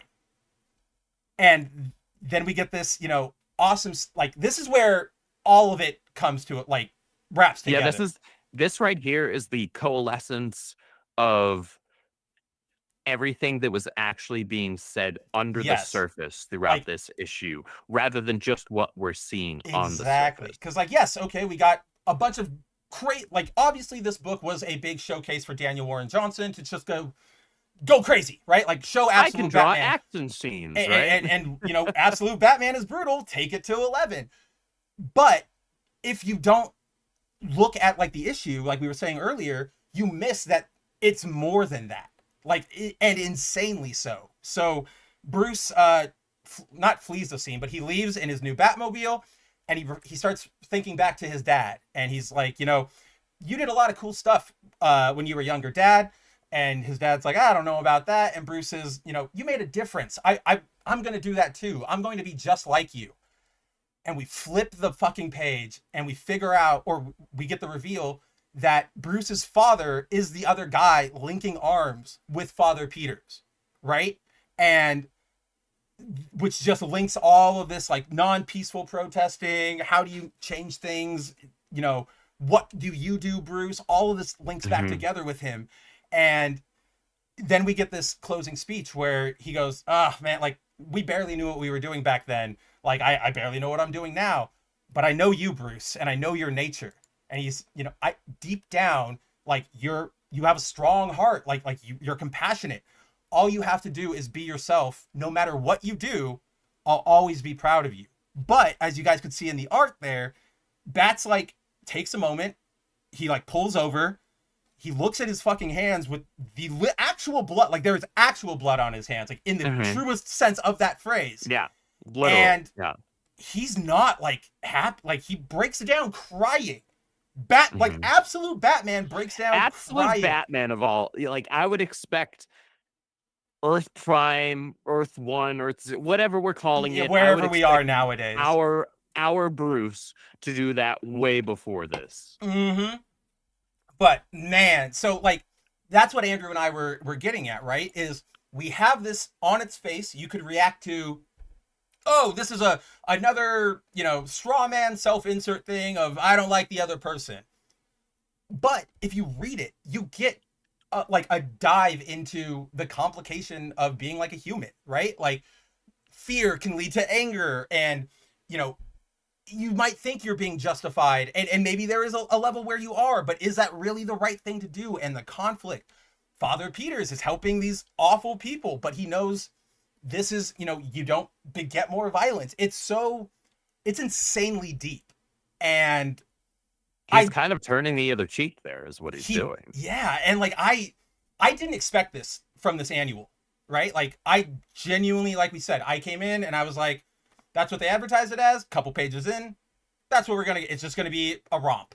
But yeah, instead, we get like something I think is actually needed for this moment, like in America, where it's not as black and white. Like, it's gotten really bad lately, but like, we got to be able to like find that understanding. Remember that we're human, that we're all coming from this place. I don't know. It's being angry at each other and having rage towards each other doesn't help anything. It doesn't help anything. And as you saw from Bruce, like, okay, we had our catharsis, right? Of, oh, cool, white supremacist got his face smashed in. But what did he do? He just killed people. He didn't change anything. He didn't change hearts or minds. He didn't offer up permanent protections. He didn't inspire anyone. No, he just, if anything, he counter-inspired like Father Peters. I was gonna say, yeah. If anything, you're just that's the whole thing about violence and how it really becomes just a cyclical thing of when you're giving into rage and you're giving into actual physical violence, you're only going to cause your opposition to be more likely to do the same thing. And that's when it becomes cyclical. It's that cycle of violence. It's a circle of hatred, and nothing can be solved that way. Doesn't matter who you are. No. Literally nothing can be solved that way. I mean, like, we could even put ourselves in the shoes of the white supremacists if we have to. Okay, we killed them all. Yes, we got them. Did you solve anything? No. You still are poor. You don't have jobs from them. Yeah. You're still stuck in Slaughter Swamp. Yeah, you're still stuck in Slaughter Swamp. You're in the dredges and the muck. You don't have jobs. You know, you have no, you know, burgeoning local economy. You got you're living in crap. and all you've done is give yourself Nothing happened. a temporary hit of dopamine, right? Yeah. Like the anger, giving into the anger gave you a temporary dopamine hit. And and that I think is what Father Peters here was also trying to hint at to yeah, Bruce.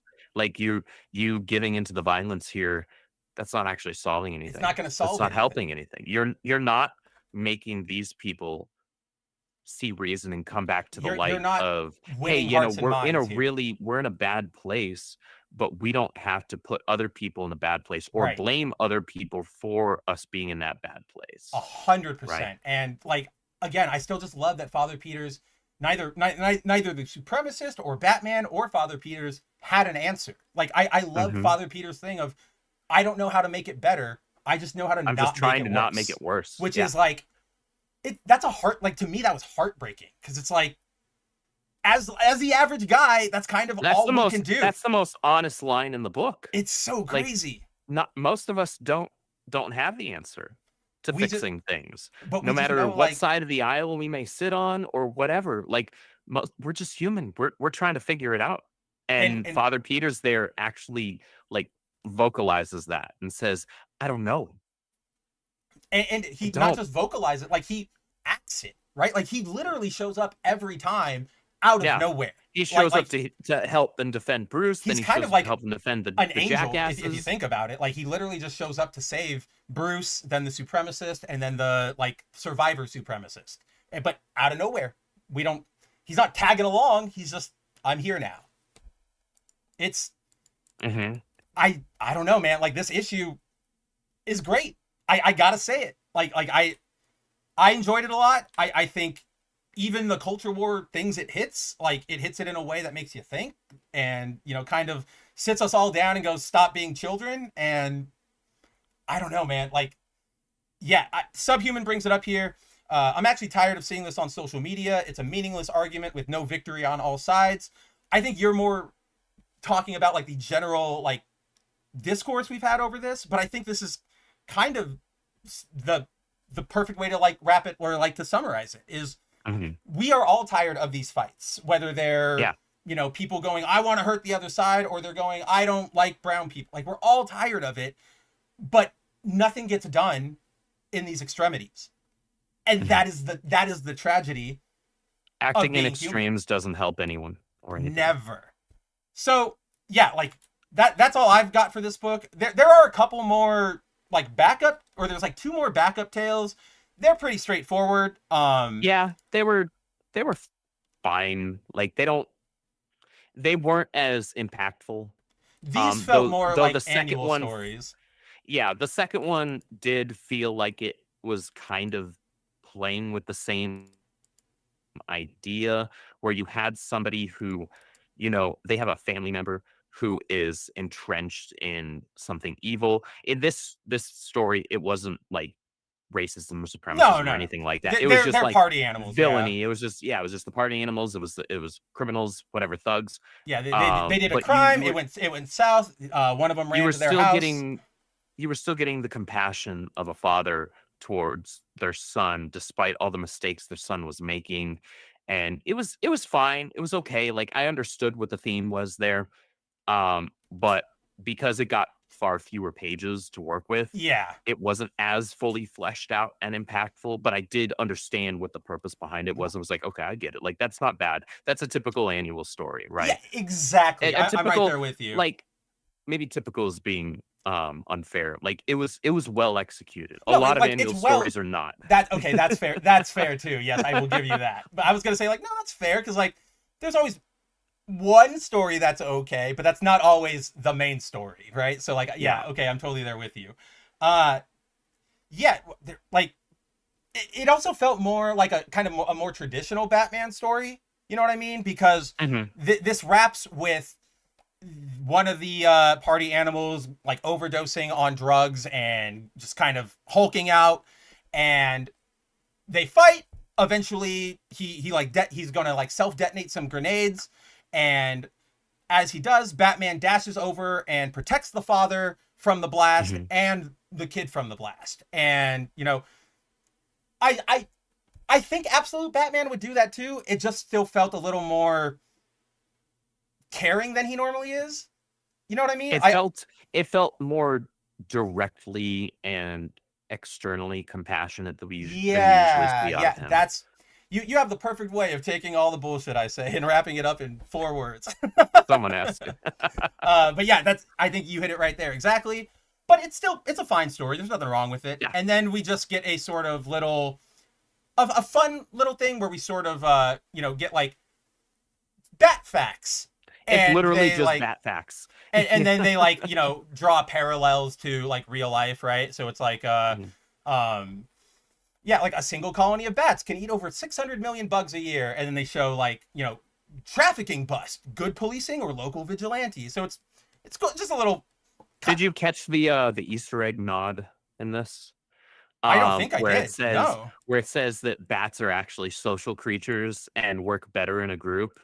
And I was like, oh, are you all nodding at the bat family right now? Oh yeah, look at that. I mean, let's hope they can keep it not 1,000,004 members, but I'd be up for an episode. We've seen Dick. Like, give me a couple. I'm excited for that.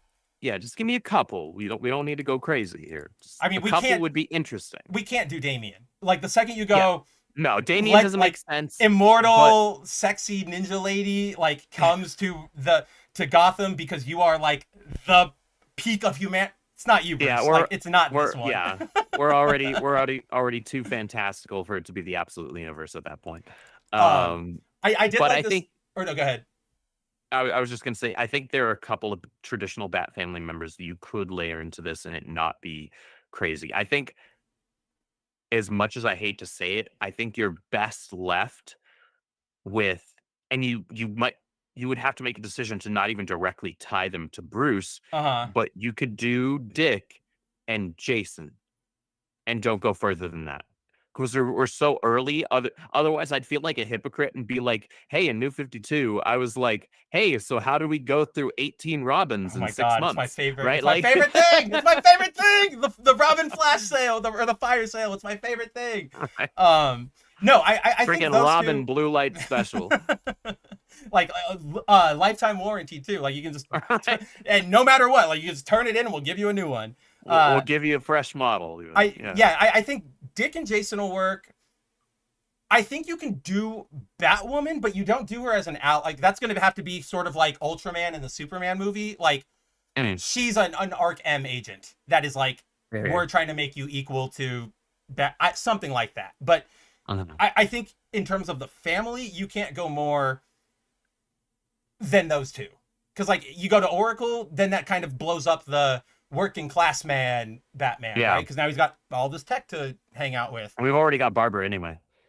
Oh yeah, I keep forgetting she's here because she pops up like once. She hasn't been around since the first few issues. Well, she was in that first issue, right, where like Batman hangs down and he's like, "Don't open the door," right? And she's like, "Yeah." She's appeared once after that, and it was in that transition issue from Party Animals to where we are now, because Gordon was in the hospital and she's just like, Dad, how are you doing? Yeah. And he's like, I'm fine, but then the like focus of that scene shifts to him and Bruce's mom talking, so she's kind of just like, I'm around. So yeah, like I totally forget she's around. I genuinely always forget that. All right, yeah, I think that's all we have for the annual. Oh, I'll just highlight, I did like this little bit here where there's in the panel 1, bats are excellent pest controllers, and there's a guy like live streaming and he's like got a bloody eye. He's like, why does Batman hate me? And then there's a comment where it's like, I don't know, because you're being shady. And it's like, great, love it, perfect. That's funny. Ace the Bat Hound. Okay, I'll take an Ace. I'll take an Ace the Bat Hound. I will always take an Ace. I will always take an Ace, especially since that's the name of my dog. Even though he looks more like Crypto. He looks like Crypto, but his name is Ace. Let's go on to our next books. I have to pee really quick, so if you just want to vamp, I got nothing no comments to pull up. So and see, this is what I was working on. Look at that. Boom. Boom. All right. Let's do it. All right, let's see what we got going on in the chat. No, Punk dipped out because he's watching a game, World Series. Says he'll see Mav tomorrow night for Good Mav Ugly. Yes. Glad you guys are tuning into that.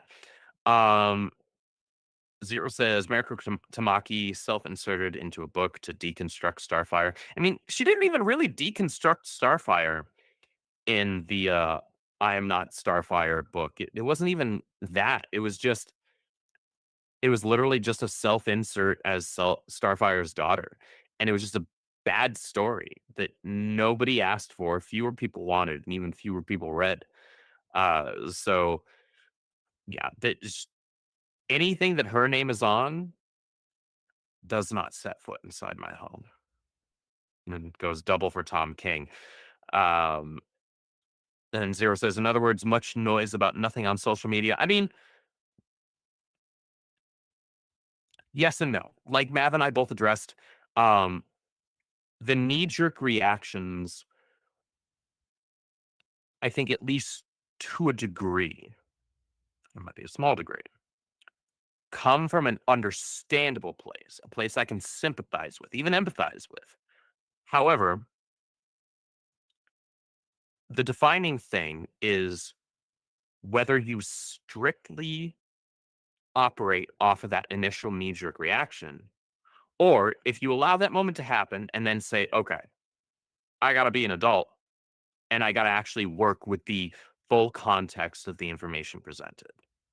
If you're only operating off of 5% of information of a thing, there's a whole 95% of it that you don't know about, right? Now, you can choose to continue along that path of that being your operating knowledge, in which case you are choosing ignorance because you're choosing to operate off of only 5% knowledge when you have the option of operating off of 100%. Yeah. No, 100. That's a big difference maker. Like you have to make that decision. And like I can understand if you are the type of person where you're like, all right, the initial pitch was a major turnoff for me. I'm not interested in learning more. Okay, you know what? Fine. Move on with your life. Check out something else that does interest you, but don't start mouthing off about something like you know that what it you was. only have Right. 5% knowledge of. In fact, a great example of this is earlier today, Matt, you and I were talking about Marvel Zombies. Oh, right? Yeah. Where I was like, that first 5% of that initial book turned me off so much that I had no interest in the rest of it. And so I 1000%. don't go around saying Marvel Zombies is trash, blah blah blah. Nobody should read it. I just say it's not for me. Like the bit that I did consume, I didn't like, and I wasn't interested in, and so I just chose to move on. And that's okay, because you're not going out there going, Marvel Zombies is the worst thing ever. They assassinated every character, because that's not what happens. It's completely different. No, it's not. Just you don't like the setting, and that's fine. Or like the setting, the story. That's okay. Like Andrew said, just don't run your mouth about it when you don't know about it. Yeah, don't mouth out about stuff that you don't actually know anything I will give an insane shout out to this, and this is, credit where credit is due. We should always do this. Comics Jeff. I'm sure some of you guys out there know him on Twitter. He pops up in my feed from time to time.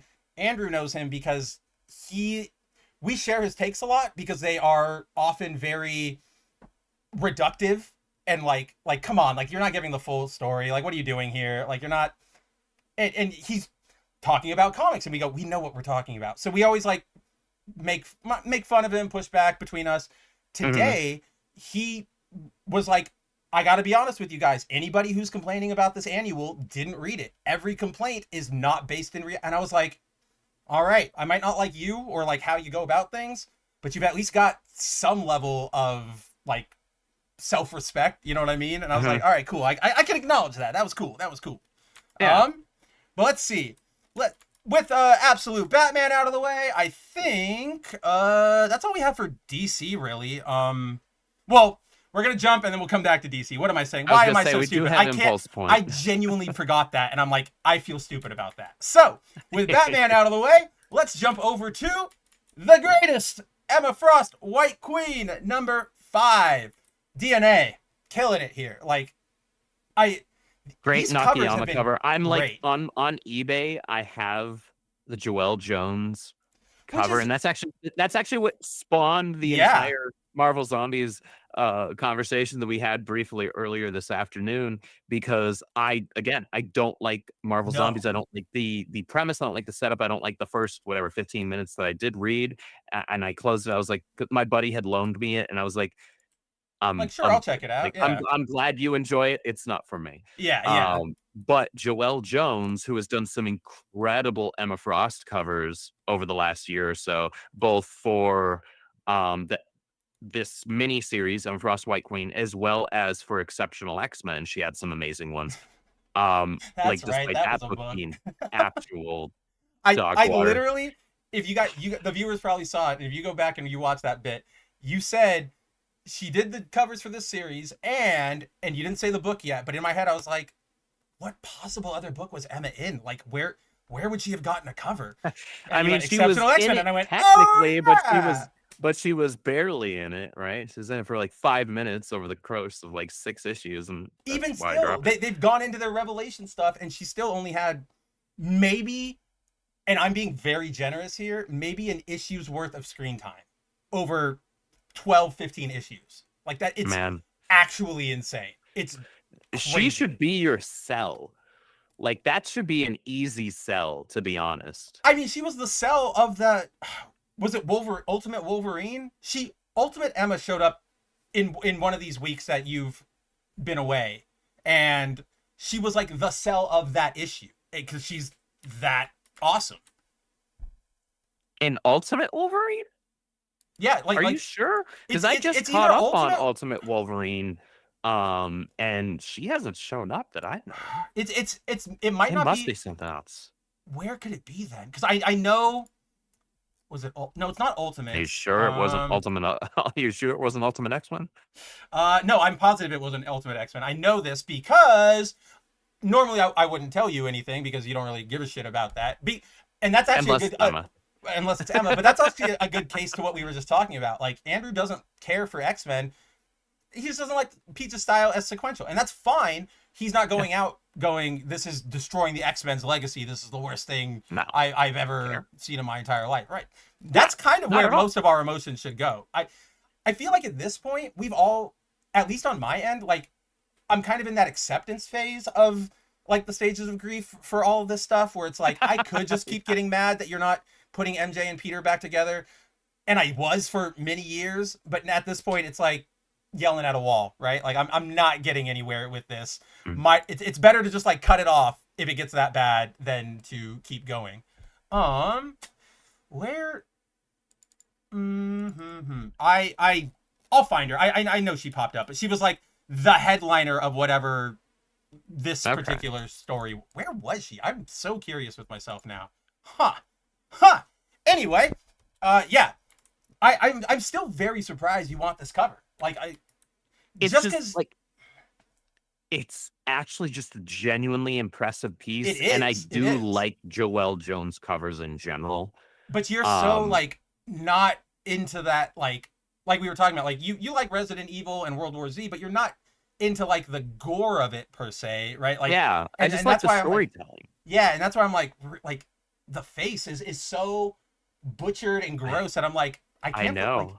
It's crazy to me. It's just like the art in the pose, like the way that she paints it is hair, fantastic. Like, and especially, honestly, as strange as it sounds, my favorite part is that forearm. Oh, like, no, it's doing the perfect shading, shading and coloring that's being done. It gave it that right feeling of tension. Like, she's not just putting it forward; she's like, right, like, yeah, like there's. Like, that's, and even the way that her fingers are splayed, they're not splayed in a way that yours and mine normally would be. No, she's got like a perfect 5-point like going down there. Yeah, because she's freaking undead, right? Like it doesn't cause her pain. Her body is doing stuff that it's not normally supposed to do. It's just a genuinely impressive piece, and I do love Joelle Jones' art to where like this is like the one cover I would make an exception for. And I can totally get that. It still is just like, I want to be in your head to see like, what is that change? Like, it's just crazy to me. It's nothing bad crazy. It's just like, I never would have guessed. I saw this cover and I was like, I could show Andrew, but it's zombie. Like, he doesn't care about this stuff. And then Yeah, when you you were were like, like, he's not gonna give a shit. And like, and then you were like, oh, I just you found would out Joel normally be Jones did a correct. cover, and I was like, do you know what cover it is? And you were like, no, and I was like, it's this one, and you were like, I want it, and I was like, what the heck? Like, where am I? Yeah. But undead Emma aside, let's go back to alive Emma with a great DNA cover. We like alive Emma so much more. The flames around her, like, this is probably my favorite of this the miniseries, because he did all of them, and so I'm just like, this is pretty damn good. So, as you guys might remember, this entire miniseries has revolved around Emma Frost being sort of backstabbed, usurped as in her role as the White Queen of the Hellfire Club, in service of this. The X-Men we start off with the X-Men like interrupting a Hellfire Club meeting. Everybody goes, "What the hell? How did they know? What's going on?" Emma says, "There must be a mole." Okay, I'm gonna go investigate. We learn that, oh, that's actually Shaw and Celine. Like, they're going, we're manipulating her to get her out of here so that we can, move without her.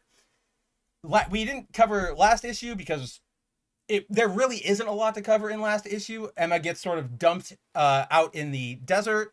She runs across. The most notable thing is we get to see the thickness. The thick steak. Yes, the thick steak makes her debut. But yeah, it's really just some Sentinels try to kill Emma. She really holds her own for a while. But then, like, right before she dies, or like right before she's killed, Mystique shows up, saves her butt, and goes, "Yeah, I'm going to help you because I don't like the Hellfire Club. Not for you. I just don't like the Hellfire Club. Let's go." And so, as we open this concluding chapter, if you will, we find the Hellfire Club is having another meeting. We learn that they are inducting Noor, who you guys might remember from the first 2 issues, as Emma's, like, she was her assistant. It's like her assistant. And then she, like, betrayed her to Celine, and so Celine, like, took her under her arm. We open with her. She's sort of being inducted. Everybody, all the major players that we've seen so far, like the Chinese member of the Hellfire Club, and I always forget her name, but like the lady in the red dress, it's like Azadine or something like that. Yeah, something like that. She was just introduced like last issue 4. And then there's the like rioter guy that was in the like first issue who wanted to be a member really bad. Yeah. And so they're all going, "Yay, we're here, a toast." And as they, proceed to the ceremony room, Emma's here. Holy Emma's shit. already a few steps ahead. And she's like, "All right, you guys ready? Let's get this party started." And she's not only just here. I'm sure you caught this, but throughout this entire miniseries, she's been fashionable, but kind of in the bottom of her wardrobe, if you will. You know what I mean? Like she was in the desert against Sentinels last issue, and she just sort of had like straight pants and like a crop top. Fashionable. Which looks great on Emma Frost, but it's more not casual. Normally what we associate with her. And then, there was that issue where she has to like escape really quick, and the only thing she takes is like the 2 fuzzy slippers. So you've got her in her like combat outfit with fuzzy like heels on.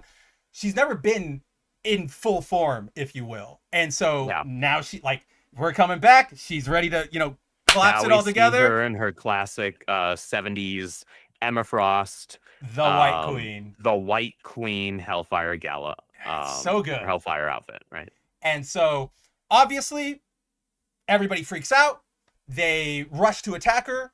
All of a sudden, Harry, he literally has like one line in issue 1, and it's just like, like this way. And he's just a guy who's there. But all of a sudden, he turns coat. But we learn it's Mystique. It's pretty great. So, with that, Emma kind of breaks down the mystery as she solved it. And to sort of make a long story short without getting into the super gritty of it, basically, they were trying to backstab Emma. She knew. She made up the story about there being a mole so that she could go investigate and get behind them. And that is where we find ourselves now. To that end, and part of that deception, Noor, even though she did betray Emma, like genuinely, she's still sort of like playing the entire board. She's not on Emma's side. She's not on the Hellfire Club side. She's on Noor's side. Yeah, she's on Noor's side. So we find out that she has betrayed the Hellfire Club and sort of given Emma everything she needs for this. And we I love this little bit because they're like, well, then why did she go? Why did she seem so desperate? Why did she reach out? And she was testing everybody's loyalty. And I'm like, duh, it's freaking out. Like, of course she would. So with that, you know, they all get angry. Oh, we're going to tell Shaw on you. And she goes, well, I know you are all like cooking the books. Do you really want to involve Shaw in this? And they all go, yeah.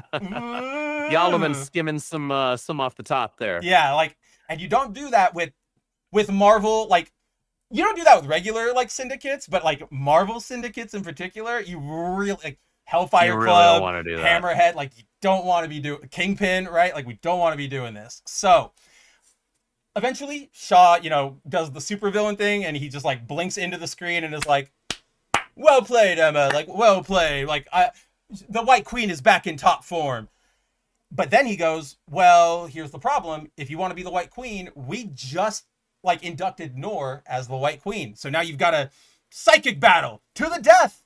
And we get this sort of astral plane sequence, which I think is like, this is a beautiful, I like the art a lot in this series. It was pretty. There are moments where it leans a little to, like it feels too digital art. You know what I mean? And I'm like, but when they nail it. Like all that, the X-Men fight, the fastball special in that first issue is still one of the best fastball specials. That's one of the best X-Men panels. It's so just crazy in general that I've seen in the last year. Like it's bonkers. But this whole sequence really takes the cake to me. Like this is where you were saving all of your art skills for. Like it was specifically this sequence because we get. You spent an entire month on each of these panels. They have to have, man. They have to have. But we get them battling and Noor seems like she's taking the advantage, but in classic Emma form, she tricks her. And while Noor's focused on their like constructs fighting, she's hiding herself from Noor and sneaking up behind her and checkmate, you know, knife to her throat. This was okay. So what happens is instead of killing her, she just wipes her memory and lets her also go? wipes the Hellfire Club's Is that what memory happens? of her. Yeah, so she does a double mind wipe because I had to reread the section because what Shaw says is that it's a fight to the death. Like one person has telepathic to die. minds to the death. This is a command, not a request. Yep. And so what Emma does is because she has respect for Noir, even though Noir stabbed her in the back, she has respect for her skills and her ambition because that's just kind of the person that Emma is. She says, okay, I'm gonna spare you because I respect you. But what she does is she wipes Noor's memory of having ever been associated with her or the Hellfire Club. And then she also subsequently wipes the Hellfire Club's, or at least the inner circle's memory of Noor as well. Okay, I missed. And so all it feels like to them is just kind of not reinducting, but like reaffirming. Yeah, like Emma won the election that we just had, because that's how this issue is the like vote to induct Noor. She's White Queen for like 3 seconds, and then Emma's back. So this is just mixing it that way. Okay, so I hear that, and that's what I thought happened. I missed on this page the first box, like I just glazed over it, and she says, "I'll ensure that they will never remember you existed." I didn't read that part. So to me, I thought the sequence was like, she wipes her mind. Why isn't the Hellfire Club like doing anything? Like, what the hell happened? So that's why I kind of assumed that's what they meant, but I was going to be like, are you with me here? Is that just like an editorial thing? But no, okay, that's on me. Totally makes sense. But yes, with everything said and done, Noor is free to go. Emma is back in her seat. Mystique is out of here, says, save your thanks. I'll call in a favor later. We, from there we get a small little epilogue where the Black Queen, Selene, walks out of the Hellfire Club and starts telepathically communicating with Charles Xavier. Because if you guys all remember, this is a big plot thread in the 70s where Sage was in the Hellfire Club, was the Black Queen, was specifically a spy for like Charles. This isn't a retcon or anything. This is this is actual retaining continuity. Yes, that's exactly what it is. So like we said, or like I think we said, or maybe we just said it to ourselves, there's nothing like canon changing. There's nothing character changing here. There's no, whoa, she used her powers in this specific way. That's all new or whatever. There's no tiny little, you know, they didn't introduce, oh, like for example, remember the girl she gives her like glasses to? Like the little fat girl who's like, I'm running away from school because they're mean. And she's like, you're better than that was them, issue right? 3, I think. Yeah. And like, they didn't reintroduce her here and leave her as like a tease of like, I know what I want to be when I grow up, right? And like, we're going to reintroduce this character later. They didn't even do that. It is literally just 5 issues of a self-contained story that slot perfectly into wherever you want to drop it into X continuity. And it was fun. Like, I really, really liked this miniseries. It was solid. It makes me hope. I honestly have no idea what the numbers on this miniseries looked like. I hope it was good enough to justify doing another, like, honestly, I'm okay with doing this like 5 to 6 issue like miniseries and then gauge it to the Steve Orlando approach. I knew that's what you were gonna say. I knew it. What they're doing. That's what I was gonna say. That's what I was gonna say. Like, I was like, I know what Andrew's thinking. Like, gauge people's interest, give them a good, mostly self-contained story, and then, you know, towards the back half of that, measure to see like, okay, is there enough audience interest to like, all right, let's give it another 5 issue mini and just keep going there. Yes. Right. And when you do that, you're getting self-contained stories that can be read kind of in a vacuum. This one more or less absolutely can, right? This one especially, yeah. Sure, get some general background, like you got to know who the X-Men are, but sure. Outside of that, like you could literally read Wikipedia and you're ready to go on this miniseries. Like that's pretty good. Yeah, exactly. So I'd be okay with them taking that approach with Emma with another mini, but like, okay, now let's scoot it forward, I don't know, a 5 decade years, 10 years or more into X continuity, right? Now give me a pocket of Emma, you know, an Emma focused story, Emma centric story, but in a different era of the X-Men. And then if that does well enough, do it again. And then give me something that's like current continuity. I know. Emma. She's gone, with right? Like she's not around really right now. Amazing new outfit, and you just never have her in it. And they won't I just realized this because when you said that, that's all we're gonna get of that outfit. I guarantee you, once the Revelation storyline is over, wherever she pops, because they're also doing another X-Men line relaunch. So I guarantee you that costume's gone. We're never seeing it again. From the Ashes lasted 5 minutes. Okay. It's bad. The X-Men are not in a good place right now. Like they're not. Like the Phoenix book has been solid outside. Like this last recent arc with her sister was whatever. It was whatever. It's over now. Before that, it was really solid. And thankfully, this most recent arc with her dead sister was like short. It was like 2 issues. Yeah, it was like it was like 2, maybe 3 issues, something like that. We don't have to hang out here for a while. Yeah, thank God. But like mostly everything before that in the Phoenix book was like really good, like really strong. And then, you know, Uncanny. The rest of the X books are not good outside of Uncanny. Because I mean, so it's like the X-Men. I hate to say it, feel like they need another refresh because this From the Ashes thing didn't work. And that's the problem too, is that the next refresh, I forget, it's like From the Shadows or like Out of the Shadows or something like that. Whatever, who cares? But it's more just like everything I've read of it is more about just like Scott's kind of getting a little pissier after having been in like the apocalypse, right? And so I don't know, it just feels like a lot of this, we've been here before. We've seen Scott. I was gonna say, look, man, I read Second Coming. Like I know Schism and everything. Right, yeah, exactly. Scott, like you're not showing me anything new here. And nobody is ever going to top bitchier Scott over whatever that scene is that kicks off Schism, where Wolverine and him are like Wolverine's like, we don't teach them to be like soldiers. That's not what we're doing. And Scott's like, maybe it should be. And that's what makes Wolverine go like, I'm done here. And like, that's, you don't top that, especially if you're just copying it and copying it and copying it. Yeah. But yeah, guys, definitely pick up Emma Frost White Queen if you like Emma at all. Very solid, just self-contained run. Lots of gorgeous artwork. I'm glad DeVito, like, put Emma in different outfits. Gotta remember, like, Emma's fashionable. You can't just put her in like the same thing all issues. So Yeah. all around super Exactly. solid, and I'd be up for that Steve Orlando Scarlet Witch method of just 5 issues. I think it'd work. You and I make fun of that right now, right? Like it's our joke of like, oh, issue 5 of Scarlet Witch, it's over. What's next? It's gonna be Vision Scarlet Witch and Doom or something. Like, we always make that joke. But if they kind of double down on that with like a lot of these characters that might not be able to carry I can't a justify a full Right. ongoing, But but if like you can tell pocket stories. I think like that, give it a name of some sort, give it like a specific thing, and it's like that's what Marvel does, and that could be a good strategy for them. It's doing Marvel well for Scarlet minis. Witch, something like that, right? Like they're onto something. Let's just hope they really embrace it. But yeah, we'll see you next time, Emma, somewhere. Oh, I mean, you're not reading it, but I'm gonna make you read it.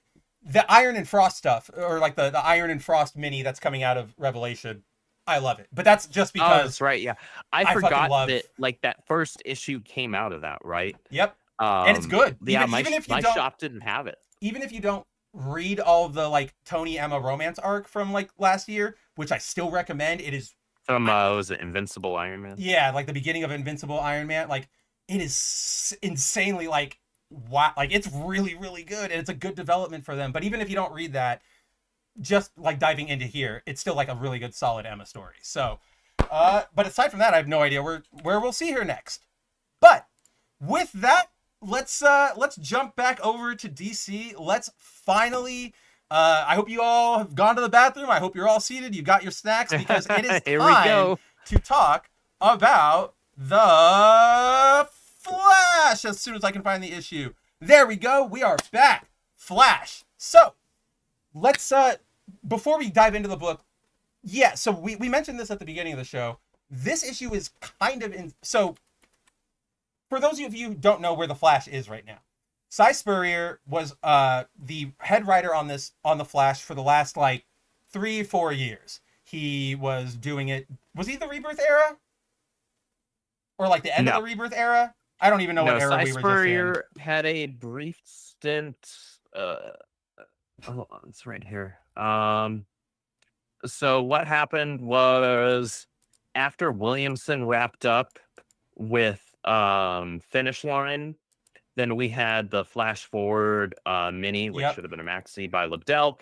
Then briefly, there was Shinnick, and then it was Adams for a bit before Spurrier took over. What issue was it that he took over? He took over. Like, what era is that? I can't even think of like the events going on when he took over. It's post Death Metal. I think it's post because okay. Adams' run was right after Death Metal. Yes. Spurrier's initial run was, I think, after Dark Crisis. That came out. That timeline makes sense, because Dark Crisis was like 3 years ago now, so that makes sense. That's so probably where he started. Yeah, that's about right. His run never like, and this isn't a complaint or a compliment. It's like his run never linked into like big events. Like the All In chapter was the biggest thing where it was like branding. Yeah. So that's where like I go, where did it all start? But yeah, because his run was mostly like a lot of experimental stuff and like trying to see like Flash what kind stuff. of new stuff can we try and do with the Flash, and he definitely did a lot of new stuff. Some stuff worked, a lot of it didn't work. A lot of it didn't. There was some stuff that was cool, a lot that wasn't. Blah. But as we all know, Cy was the writer on the Flash when we went into this All In era with Absolute and Darkseid and everything. You guys know Andrew and I were really excited about that book. All right, let's refresh on the Flash. Let's get in on Wally. It was a bad book. Like Cy just didn't have it. Like this was not a good idea. Yeah, he was out of good premises for the and to his credit, as we've talked about before, a couple weeks ago, or like actually like a month or two ago now, Cy went, I know I'm supposed to be the writer on the Flash for the foreseeable future. I got to tap out. Like I'm just admitting I'm out of ideas. I'm sorry, but we got to, like, for the good of the Flash, I have to go, which is completely commendable. I respect it. With that gap, you know, DC goes, all right, what are we going to do? They've got it. They timed it right so that Psy leaves right when DCKO is kicking off. That's good news for DC because that gives them sort of like, we can bring in a writer and they don't really have to like continue. Like we can start a new storyline right here. We don't have to talk. Because things can tie into DCKO. Exactly.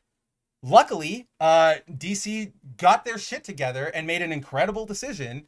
And they said, Mark Waid, you wrote The Flash Volume 2. You wrote Impulse. Do you want to come back and write The Flash? And Waid went, bet. And you know what? I looked it up the other week. Like, he's returned to, because you made a joke the last time we had the show about like, oh, he's finally returning to The Flash or whatever. And I was like, I agree, but I was like, it couldn't be the only, there has to be like some short story, right? Or like he got tapped for a 1-issue thing or like a small run, like a gap run. He did like, Wade's written him like twice before this and after Impulse, and it was like in big like anniversary issues, right? So it's just like a 3-page story. And I was like, that's actually insane. Like that's crazy. But here we are now. He is back. He is, for the foreseeable future, Waid will be the main writer on Flash. Obviously, he'll probably take care of the DCKO stuff. No idea after that. Yeah. All of that is to say, DCKO is going to be going through like February, March. Yeah, like it's going March, for a long right? time. But all that is to say, given what we just told you, it should come as no surprise that The Flash wasn't a popular book. So when Andrew and I went to go get it, our shops, neither of our shops had copies for us because they only ordered enough for the polls, like for the subs. Which is like nobody. Guys, I go every Wednesday. I go to my comic shop right when it opens because it's right next to the gym. I go work out, jump over there, come home. That Wednesday, like 2 Wednesdays ago, I was a minute late. Like I was parking my car when they were opening the door. By the time I got in, gone. And I'm like, how is that possible? Like I'm right here. And it's because the shops knew, like, nobody's reading The Flash. Nobody's gonna like read this Flash. My store never has variant covers for the Flash book because there's barely ever more than a few, maybe a half dozen copies of cover A on the shelf. Half dozen's even more than mine. Like I think mine tops out at either 2, maybe 3. Like nobody wants this series. Nobody was reading it.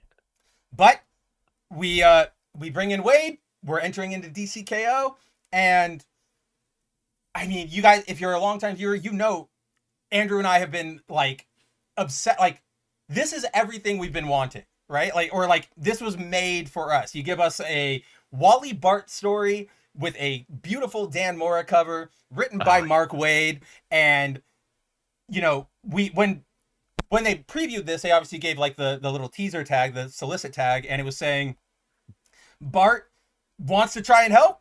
He goes back in time to try and fix things.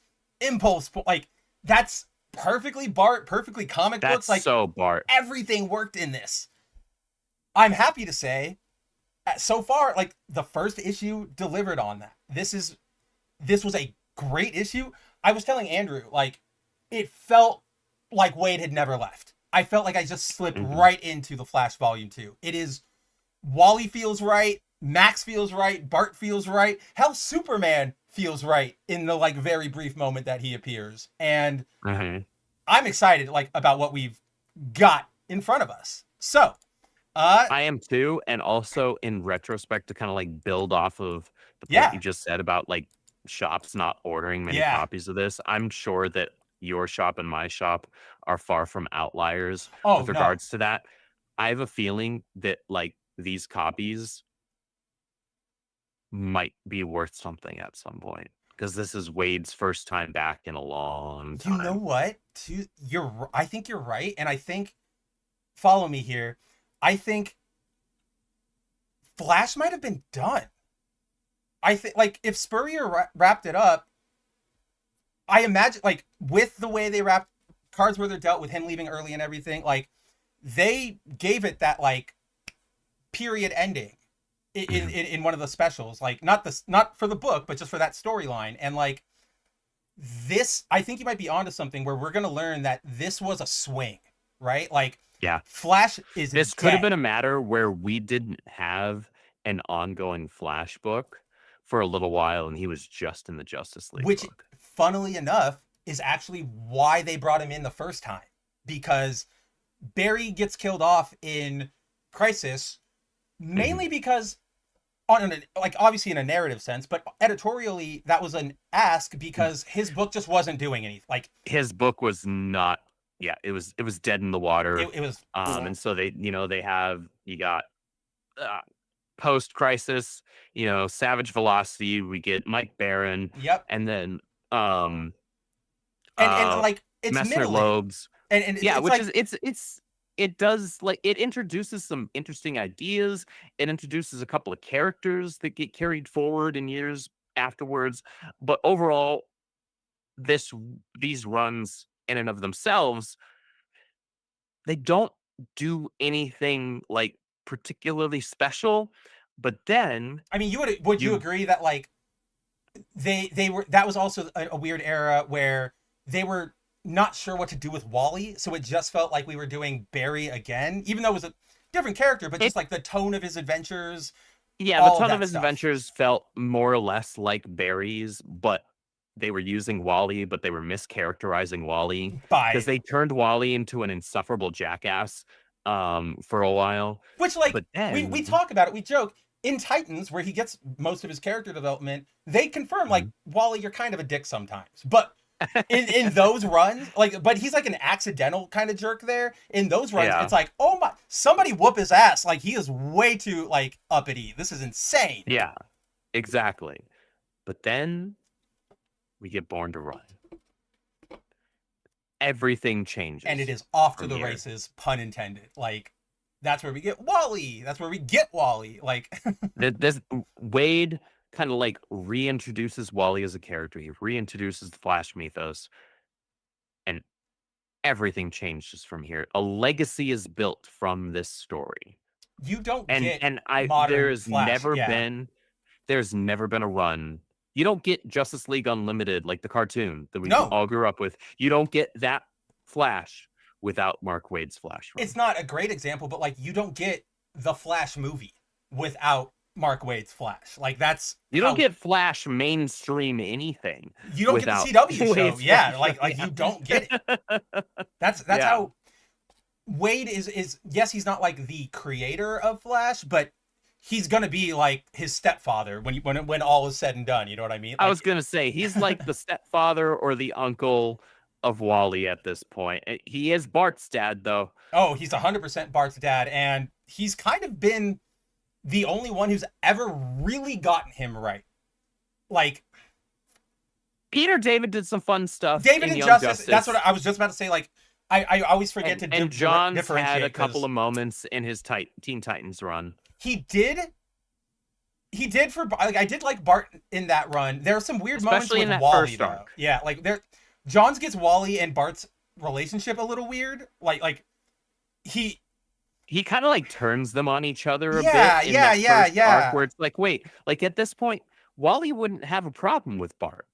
Yeah, it's like at worst he would get like he'd be like, Bart, stop, but he's not going to be like, you're not worthy of the Flash, right? Like, yeah, I don't believe in this kid. Like, and what? So it's like, whoa, okay, what are we doing here, John? Like, all right, well, move it along. But Waid is the man who. That's typical John's Silver Age. Wake off. I know he loves. I mean, I love John's.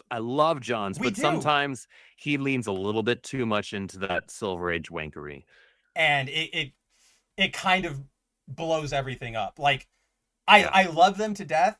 But I do think one of the big mistakes of all of his New 52 stuff was, and like Rebirth and Doomsday Clock and all that, is like, he made the Justice Society way too, like, centerpiece for it.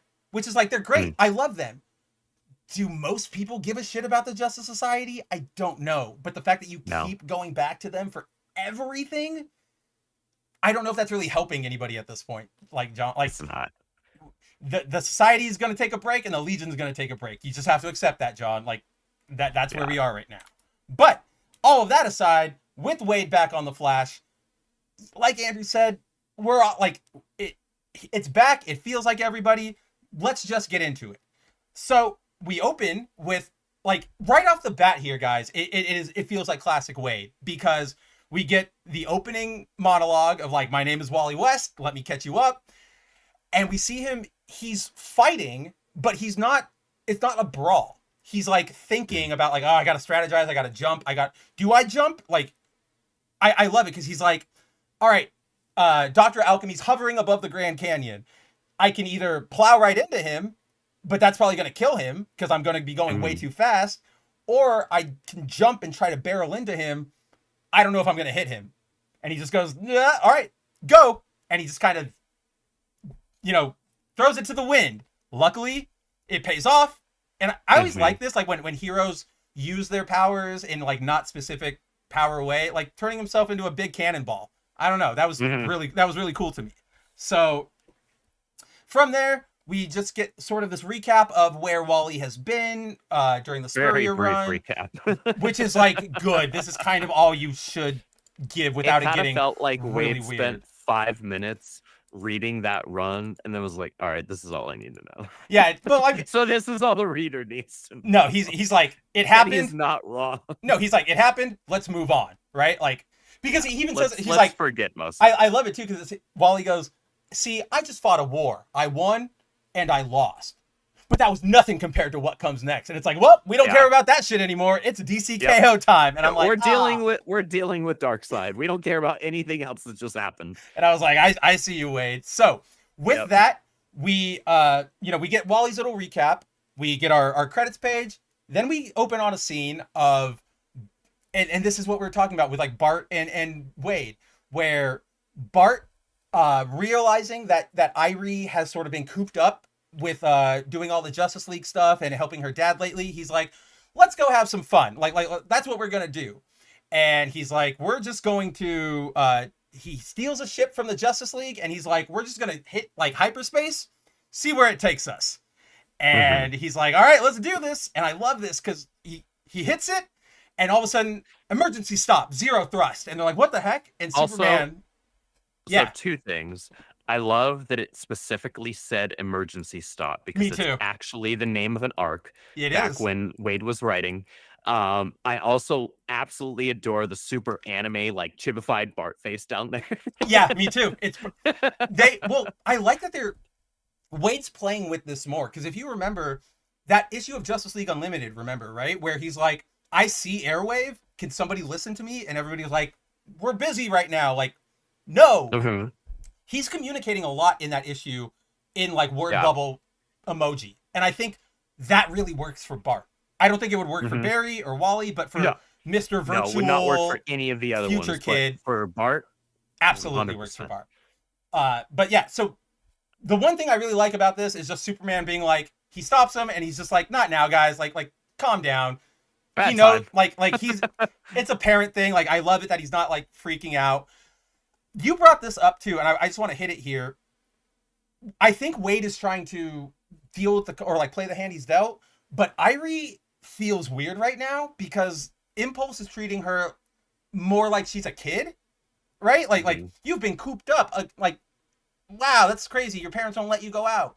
But we've seen her be more teenager lately, right? Well, I'll give you a couple of examples. Where the hell is it? Let's go to when she was brought back into continuity, which is with Rebirth? Flash Forward. Right. Pre Death Metal. So here's and granted, Brett Booth has a specific style for the way he draws them, but here's Giant Irie, right? This is Giant Irie in that's just in Omen. Brett, I see you. But shit, she has her Impulse suit on. Yep. They clearly look like that's my favorite look. 12, maybe 13, maybe even, somewhere a he year looks or like two he looks like that. John and Damian, honestly, and they're like a little 13, bit. yeah. A little bit, right? And so we have that there. But then we go to, where is it? Would it be an Eclipsed? I think it was an Eclipsed. I'm gonna make a guess here. I hope I'm right. And we have, where is Irie here? Because this is when Wally gets hired by Terrific. While you look for that, I'm just gonna make a quick note because it bugs me. I love Irie in Here the we go. Impulse suit. Like that's my favorite look for her. At the end of Spurrier's run, he did a special, and like one of the cliffhanger things is, it shows, damn it, go to Andrew. It shows Irie in her Kingdom Come suit, and I'm like, come on, guy, like, yeah, right there. Irie And is here like, she looks like she's 9 or 10. right. All of a sudden. Well, but then right? in that run too, it introduces like it. And this is Adams. Right. This is Adams' run right here. And specifically in that run, he introduces something I really, really like, which is she goes to school with Jai and Maxine, who is Maxine Baker, Animal Man's daughter. Animal Man's. Yeah. But so that becomes a big plot point, and they very much play up the like, we are elementary school rascals. And so like and that worked. Like I liked that a lot. But then we got to Spurrier's run. Yes, like I love those two. Like it's so great. Yeah. And great little besties. I even loved that Jai was the straight man, right? Like it's right. the two girls are the ones who are like, we're gonna go do whatever, and he's like, oh no, like Arthur from Magic School Bus, like I gotta go tell Miss Frizzle, but but yeah, and then in Spurrier's run, like, and not even all of Spurrier's run, specifically like the all in stuff, he starts writing Irie as like 14, like again, the whole... It's so inconsistent with the age that they've been these different writers have been writing Wally's kids, and it's super frustrating. It's annoying. It's jarring. Then that's not even counting throwing in the third kid whose name I can't even remember. Who gives because I didn't want him to exist because you never actually followed through on giving real development to the twins. Sorry. No, it's true. PTSD. I'm having non-flashbacks. I'm like that too, because I mean, you hear it all the time. I'm sure our viewers do. Like, Jai and Irie, right after like Infinite Crisis, like all of that stuff was so perfect. Like it was a good evolution for Wally and all the characters, and then nothing. Like that's when Doc Manhattan comes in and goes, nope. And are you fucking joking? And then when they keep bringing him back, it's like, are they older? Are they younger? Like we have no idea what we're gonna do. But for right now, the one that sticks out in my mind is our favorite line or our favorite moment when she like outsmarts Mr. Terrific and gives him lips, right? Like that's, if we're playing the cards we're dealt, that's more of a 14-year-old thing than a 8 or 10-year-old, right? An 8 or 10-year-old would have been like, well, what I said was like this, and then Terrific would have been like, oh damn, like you're right. But yeah, so that's all weird. I think this is just Waid. I think Waid's trying to make her younger again. It's just, we have to get through this pain point of getting over where we were, you know what I mean? Like, I think we need to find, DC needs to set if there's a Flash editorial office, I don't know if there is. I have no idea how they do it over there, yeah. If there is, they need to like lay down some ground rules. Okay, this is the age range that Wally's twins are right now. Right. Like what do you call it? Like production Bibles. Please. Yeah, like you need one of those right now. You know what, to that point, I bet you they probably just vaguely go like they're kids. And that is such a range of like, what does that mean? Range. Yeah, we could argue that could take you up to 17, right? Like, yeah, if you are 17, hell, I still call people who are 21 kids. That's exactly. I was just about to bring that up. No, that's what I was going to say too. Like this could go way too far. You guys need to go, at the very least, like she's 11 to 13, like whatever. But yeah, we can't. If you want to be vague about it, be like preteen, right? Yeah, boom, easy. And it's a comic. She can be a preteen for like 9 years. Who cares? Like, whatever. But all of that aside, you know, good Bart moment, good Soups moment. Back to the issue. Bart comes back on the station, and we get like, this is, when was the last time we even saw Max? Right? But like, well, not just seeing Max, but specifically Max interacting with Bart. Yep. With Bart. Like, I remember like at the end of Flash War. So this is still Rebirth era. right at the end of Flash War. So Williamson's writing, Bart comes back into continuity out of nowhere in one of the final pages, right? In fact, of course, I always get to turn and have everything right near me, right? I love You that. better. It's fun. And so we've got, where is that page? No. Oh God, why is that Scott Man, Collins art? Get it out of here. I don't remember actually when Bart comes back. Like I remember when he comes back in Legion of Three Worlds, but that's pre Flashpoint. So like that is out the window. So like when did he come back? What he came back for Young Justice. Yes, he came back for Young Justice. And so for whatever reason I can't find the page, but Bart comes back. The first thing he does is look for Wally, and he can't find Wally, and then he looks for Max. Yeah. He can't find Max because Wally and Max are the two people he respects most. He doesn't know Barry really. Not really. It's his grandpa that he's like heard stories of. It would be like if your grandpa who fought in World War II, who's been long dead, walked through your doorway. It would be cool. Like, yeah. Oh wow, I've heard so much about you. Do you have a connection with him past that? No, not really. You don't have a connection with them. You don't know that person, not on a meaningful level, right? No, so that's kind of what Bart was, because Bart's from the freaking 31st century or whatever it is. Yeah, like way in the future. And so like he's heard all these heroic stories about his grandfather. It's like, oh cool, he sacrificed himself. Even I did like, even Johns addresses it in Flash Rebirth, where everybody's setting up this welcome home, Barry, blah, blah, blah, and putting a Flash parade and all of that. Yeah. And Bart's like, so what? Big deal. Like who gives a shit? Like we have one of these like every week back home. Like who cares? He's like, Wally West is the Flash. He earned that. Right. And that was a moment where I was like, you got me. Yeah, he did. Yeah, he did. And he's like, and they're like, yeah, but Barry Allen gave his life. And Bart's like, he's still here. Yeah, like he's what does right that there. Like, mean? what are you talking about? Like he's right there. It kind of felt like he was the stand-in there for a lot of fans who were like, right? So like, okay, so what does it actually mean? He gave his life, but he's back, right? Like, is that actually meaningful at that point?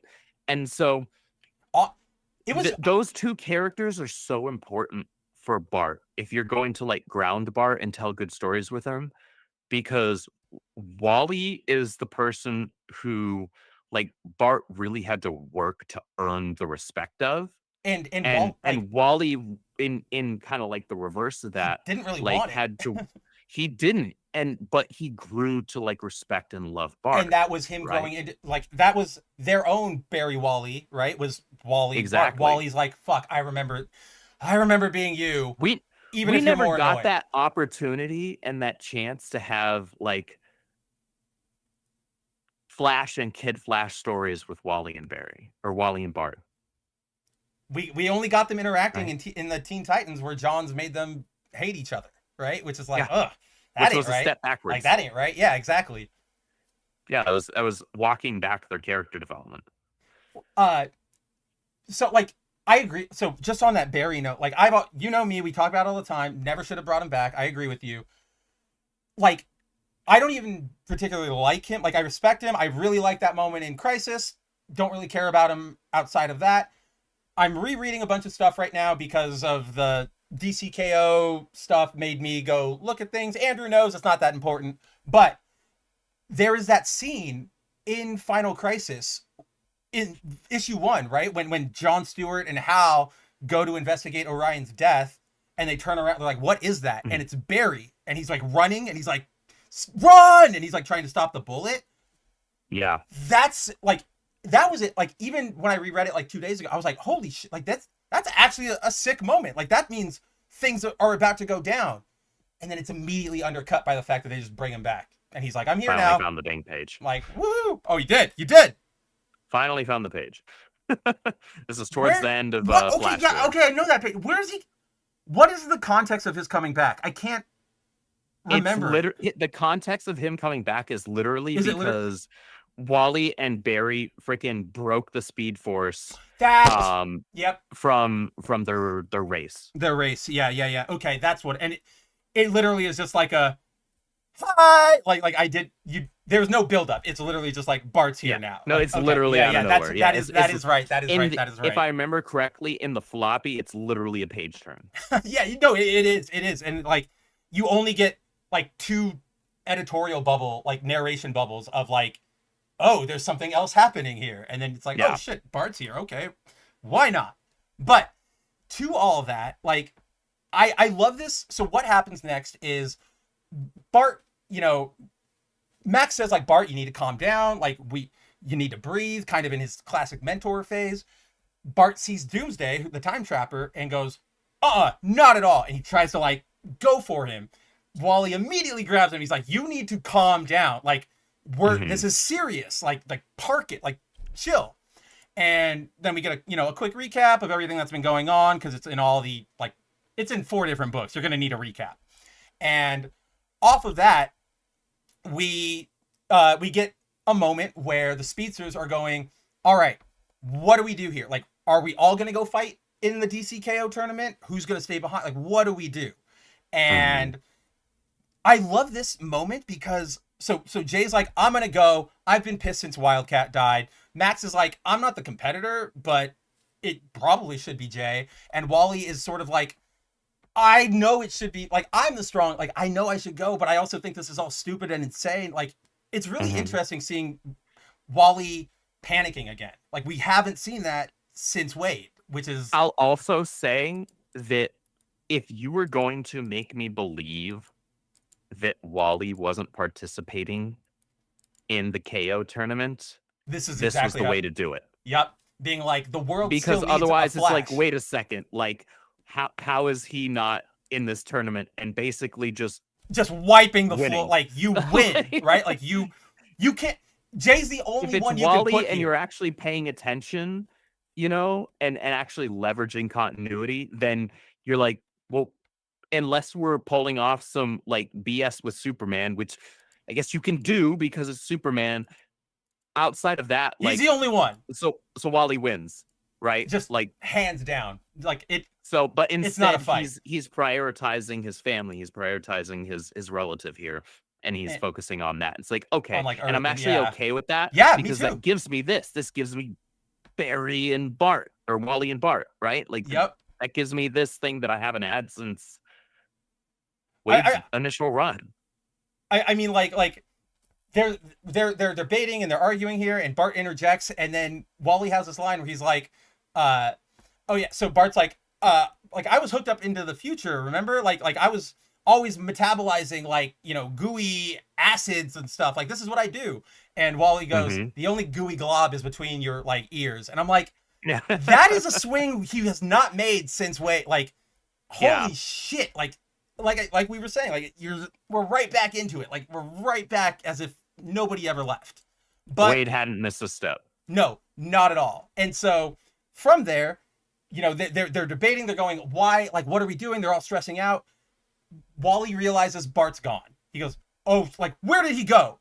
And it's Waid understanding flashes. He goes, within a picosecond, Bart vibrated through the hall and just like shot himself into open space because he's trying to go back in time to do impulse point. And like, I was just like, are you kidding me? Like, within a picosecond. And then, as you pointed out, Wally's like, okay, I gotta go get him. A weird thing happens with the like Justice League Tower, and he goes, okay, I can't just run. I gotta like vibrate out. But he like sends an energy form, kinda, which is exactly like his Kingdom Come form, which Waid also wrote.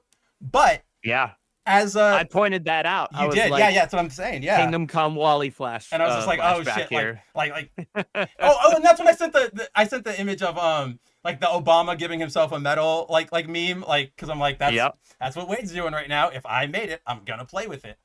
But with Bart disappearing, even before Wally can find him, nobody like, he hits the wall and he goes, all right, I gotta like project, and Irie and Max go, to save Bart? Who's Bart? So Wally's like, oh my god, what did he do? He jumps back through time. We get a little sort of like standard, this is like what you do for like a new jump on point, right? Like, here's all the things that have happened to me, yada, yada, yada. And we come back into time and we see that Bart went literally back to the moment where Darkseid attacked the Justice League Watchtower, which kicks off Absolute, Omega, all of the stuff that's going on right now.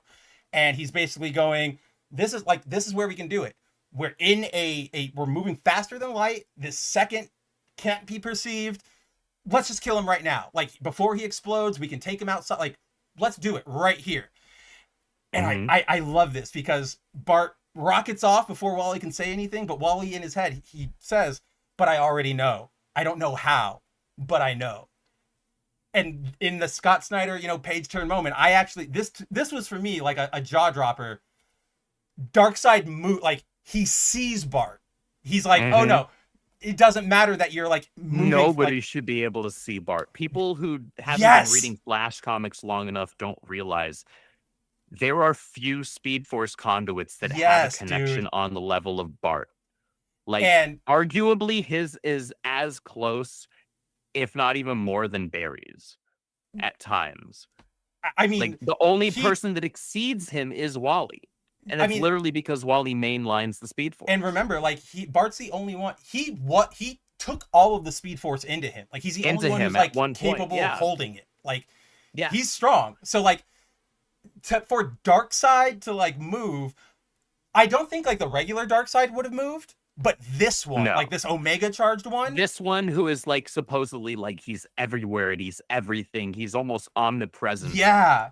Like that's like the only excuse you get, and honestly. Like, and it works here because that is the setup we accept. And I'm like, that, like, that's I was the setup genuinely shocked at Bart getting rocked here. And then shout out to the artist who, even though it's the same artist from before, I feel like they're shaping up, if you will, right? Like getting a little less cartoony with everything. And just that slug, like that slug feels genuinely powerful. Not as powerful as that knee from Absolute Batman Annual, but like, God, like poor Bart. And then Bart gets slammed, and Wally, even there, he's admitting, he's like, Darkseid was waiting for us. Like, he knew we were coming. What is that? And to me, that's selling your villain. That is appropriate because like like Andrew was saying, nobody should be able to like beat Wally or Bart in terms of like speed. For him to do it, that means we're dealing with something, and it's not something that DC always plays with. Like, this is rare. So I was like, holy crap, this is awesome. Like, let's go Darkseid. But from there, Wally obviously, or like, he obviously kicks their asses, and he's like, I can get you in the past, I can get you in the present. And like, what is, I gotta remember like what this whole weird breakdown is with the goggles, because it's crazy what happened. There is, oh, that's what it is. So Darkseid sort of is like, I am everywhere, like I can affect your lives. And so throughout the book, we've been seeing a flashback from Wally back to like his kid days, and he had a bully who just like made his life hell. And he's kind of reflecting on it as just a lesson in like, getting through things and struggling. And then Bart keeps referring to like, I was hooked up to my like VR goggles a lot. And we know that he doesn't bring it up this often. Like, he might mention it, but he never like highlights like, yeah, this is what I do. And Darkseid basically shows them, I'm everywhere. Like I was that bully. I was your program burning out. Like, and that's not like, that's Darkseid. Like, that's just how powerful this guy is. And it's actually terrifying, right? And so eventually Bart breaks through this little like vision spell, warps him and Wally out of there. And okay, so classic like Flash Waid, I love this. He warps him out, he's not thinking. He ends up warping back to the Tunguska event, which, if you guys don't know, 1908, giant meteor came in through our atmosphere and like blew up. Stronger than like 70 nuclear, like it's a crazy sight still, like all the trees flattened, kind of like when Scott takes off his visor and lays out the Sentinels. But I love that, yep, of course it's the Flash Boys, like of course they're that event. I love that little kind of stuff, right? Like, Doesn't change a bunch of things, but it's that just like a little Easter egg. But with that, Bart, he's in Russia. He wakes up and he's like, all right, like, Wally, where are we? And all of a sudden Max runs by him and he goes, Max, oh gosh, like, let me talk to you. Let's hold on. Like, I need help. And he's running with him and he's talking to him, but like, he soon realizes that Max isn't talking to him. He's sort of like talking at him. And it's more of like a mantra, like kind of like his Speed Force mantra. And Bart's like, what's going on here? And as we learn in the last panel, wherever he's warped, presumably our Earth still, whatever he did has made it so the Legion, the Absolute Legion is here now, or like has always been here. I'm not entirely sure, because that's obviously the point of, the cliffhanger, but that's whatever we're looking at. Impulse screwed things up so badly that Max Mercury, at the very least, is like a servant to the Absolute Legion. And that's where we leave off. And I'm excited, man. Like, I love everything about this. That's a good cliffhanger. This is Waid playing with characters whom he understands, or at least he understands at their best. Yeah. Right? Max Mercury was a phenomenal voice of reason and like sage advice when Waid was writing. Yeah. Right. Wally was at his absolute best in terms of characterization, personality, development when Waid was writing him. Same thing with Bart. Bart was a character that like grated on a lot of people at first. And then, but the thing is, we got to see his growth. Right. And that's why he is special to us, because we got to see him go. He's kind of like our Ahsoka, actually. Where it's like, that's actually we got to see him start out like kind of like an insufferable little ass, right? And who thought he knew everything and had an attitude to match it, but then like grew and matured over time. I mean, like to me, I remember one of the most definitive representations of that was, we have Young Justice, we have Impulse, he's crazy Bart. Teen Titans, he's starting to like, be more serious. He gets a Kid Flash costume. When Deathstroke blows out his knee, and in like Bart voluntarily, before he decides to take on the Kid Flash, like take things seriously and take on the Kid Flash mantle. Yeah, but like Bart, well, I think he like just gets the mantle there. Like he just gets it. He took it right afterwards. I could have sworn he's in the yellow when he goes to the hospital. The only reason why I know this is because I just reread it. Okay, that's fair. Yeah, that's like literally the only reason why I remember it for sure. So, but the identity doesn't really matter. The moment, per se, is more the So when Deathstroke blows out his knee, Bart's first reaction, well, like in pain, is don't tell Wally. It's don't tell Wally. It's all that. But as soon as they're like, you can't move. Like you're stable, you're fine, but you can't run. He still is like, he goes to the library, like the San Francisco library, and reads every book to get strategy against Deathstroke. And that is not Bart, right? Like that's essentially like a Fortnite. That's like, you have a Fortnite kid and you come home one day and he's studying. And you're like, what the what? And so like, you're clearly growing up. And man, I miss these characters. Like after all the crap we've had to go through as Flash fans for the last 10 years, Flash fans get the short end of the stick every freaking time, man. It's almost insane that like we're getting this. It doesn't feel real that like after all of our suffering, we're actually like these characters still exist. They're still around, and as long as Waid's here, they're not missing a beat. So I'm really stoked with this new direction. Obviously, I am always excited for more Waid stuff. I want to also like point out, because I know I told you this, but for all of you out there, you'll remember that throughout this run, when Spurrier was still on it, Andrew and I were really, really annoyed at how he would play with text sizes and bolding it and everything, where we understand that you use that at times for whispers or whatever, but he was using it for everything, and it just gave it this weird, and it would be different sizes within the same bubble. Exactly, and it was so jarring and distracting. Awful.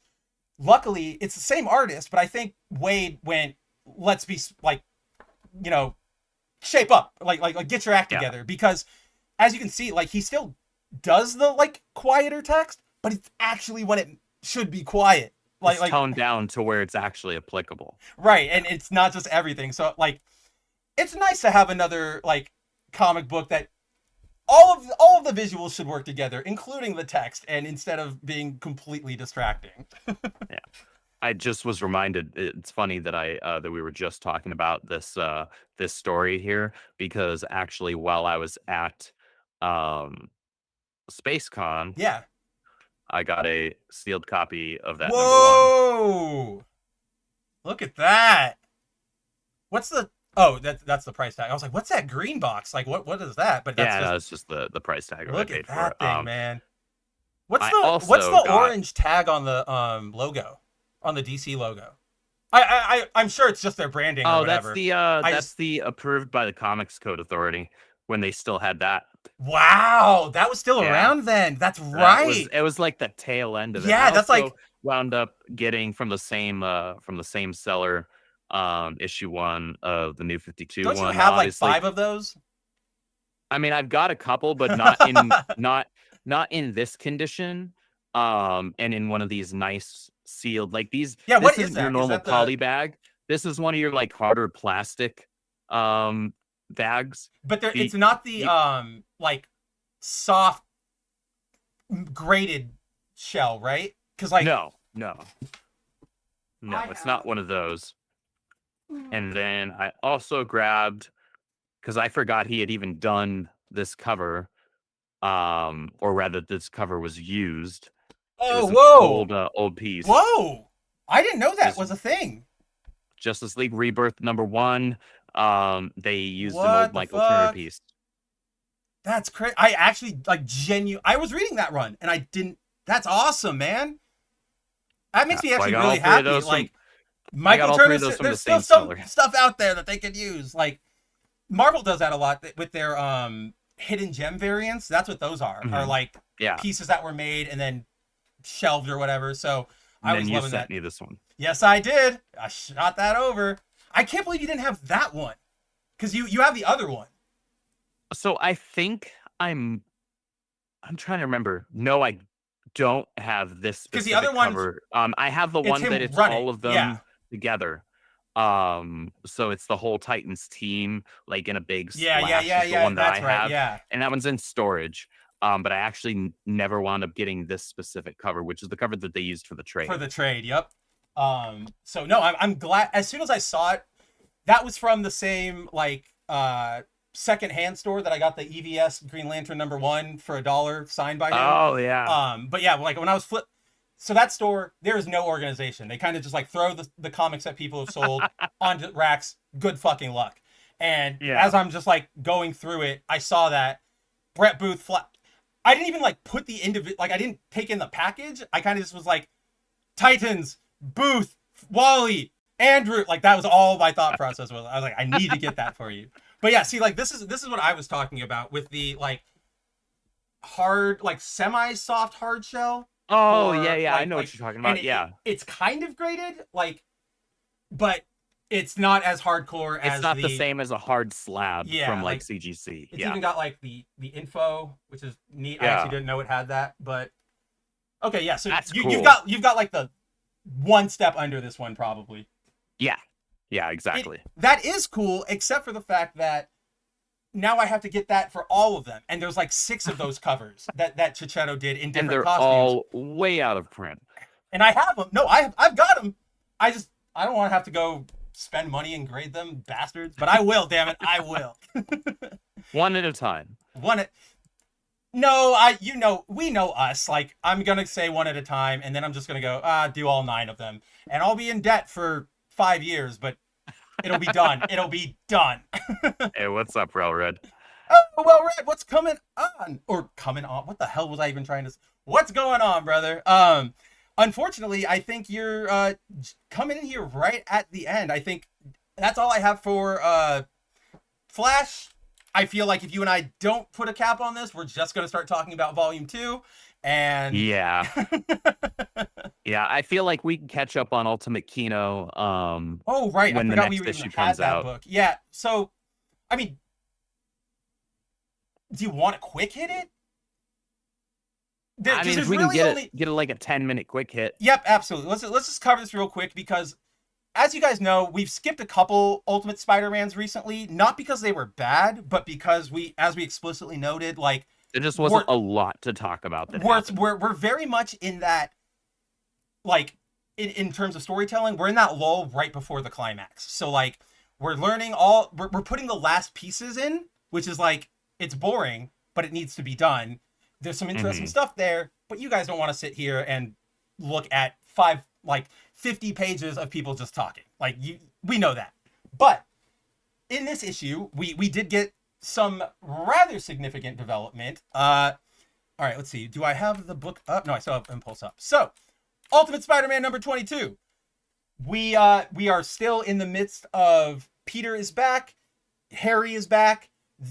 Gwen is believed dead after the Mysterio bombing, but they're still trying to sort of assemble their forces to take down the Kingpin.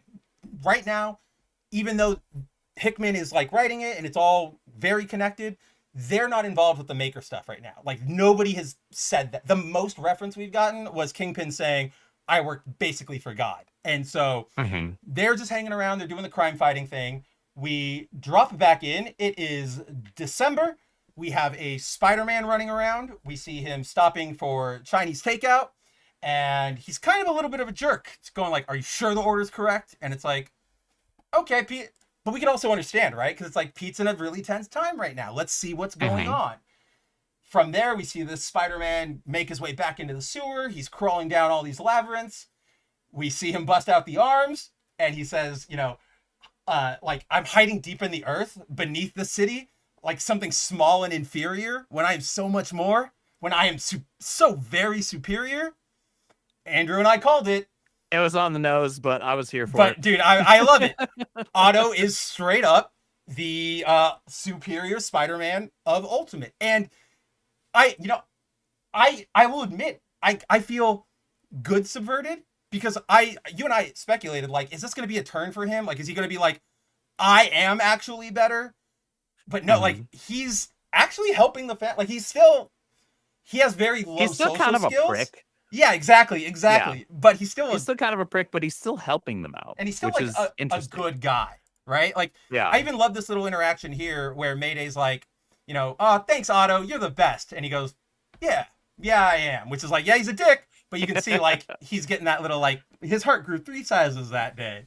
Right, yeah, because the little kid told him he was awesome. And I also, I don't really, I will like point out that his chest spider is probably clearly like a reference to the like video game spider. I was gonna say, it seems like the Insomniac spider a lot. Which, like, I'm not a fan of it, like the white one, but it's not something I really give a shit about. So it's like, not for me. I'm not gonna cry about it. It works, but like, I wound up saying when that game was initially announced, and I love that game, by the way. I platinumed the crap out of that game. First one on my PS4. Yeah, the first one. I still haven't played. I didn't play the Miles Morales thing, and I haven't played the second one. Heard Miles was actually better than the second, but yeah.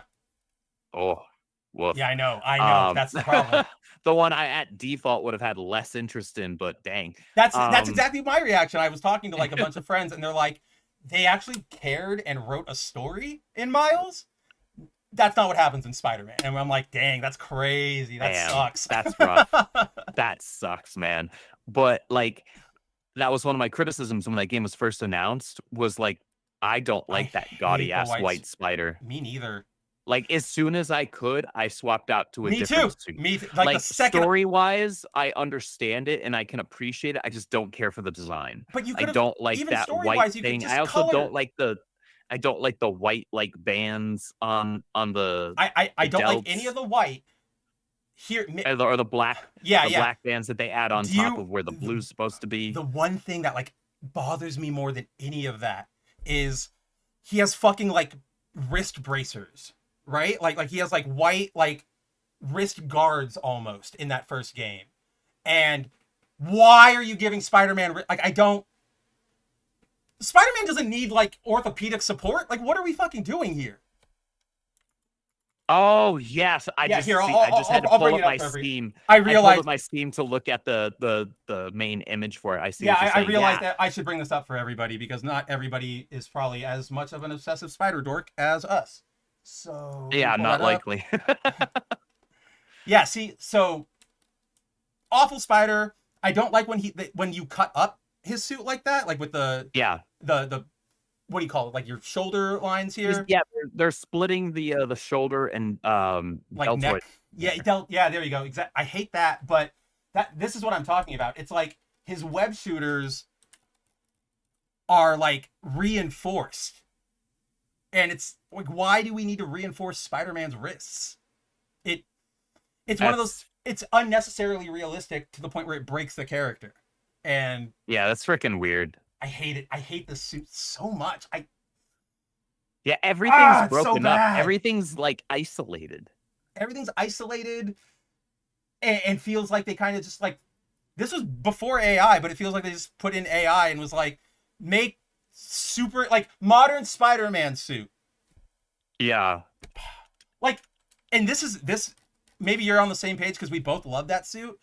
This shoe shit on this one, I was this is clearly you guys trying to go that runner route that Andrew Garfield suit did, but in like the absolute worst application. Like at every it turn. Worked for that original Andrew Garfield suit only because he was a broke-ass white boy in Queens who was just trying to piece together this first initial suit, which is why he ordered literally like a speed skater's like onesie and just like screen printed himself that like the logo and everything like in the like all of that. People crap on that initial movie's suit and they're wrong because they're wrong because it's actually a good design, but it's also an appropriate design.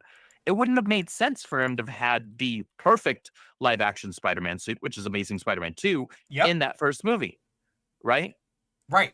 It just wouldn't have made any sense. But this Peter is like well into his career. He has like, he's working with Doc. I don't know. It's just. Yeah, he's supposed to be like in his late 20s or early 30s or something like that in the game. It's so bad. This entire thing is. Yeah, I don't even think I unlocked like a good suit at first. I think it was like Spider-Punk, but I was like, I don't care. Like, just get me out of it. Like, I don't want this suit.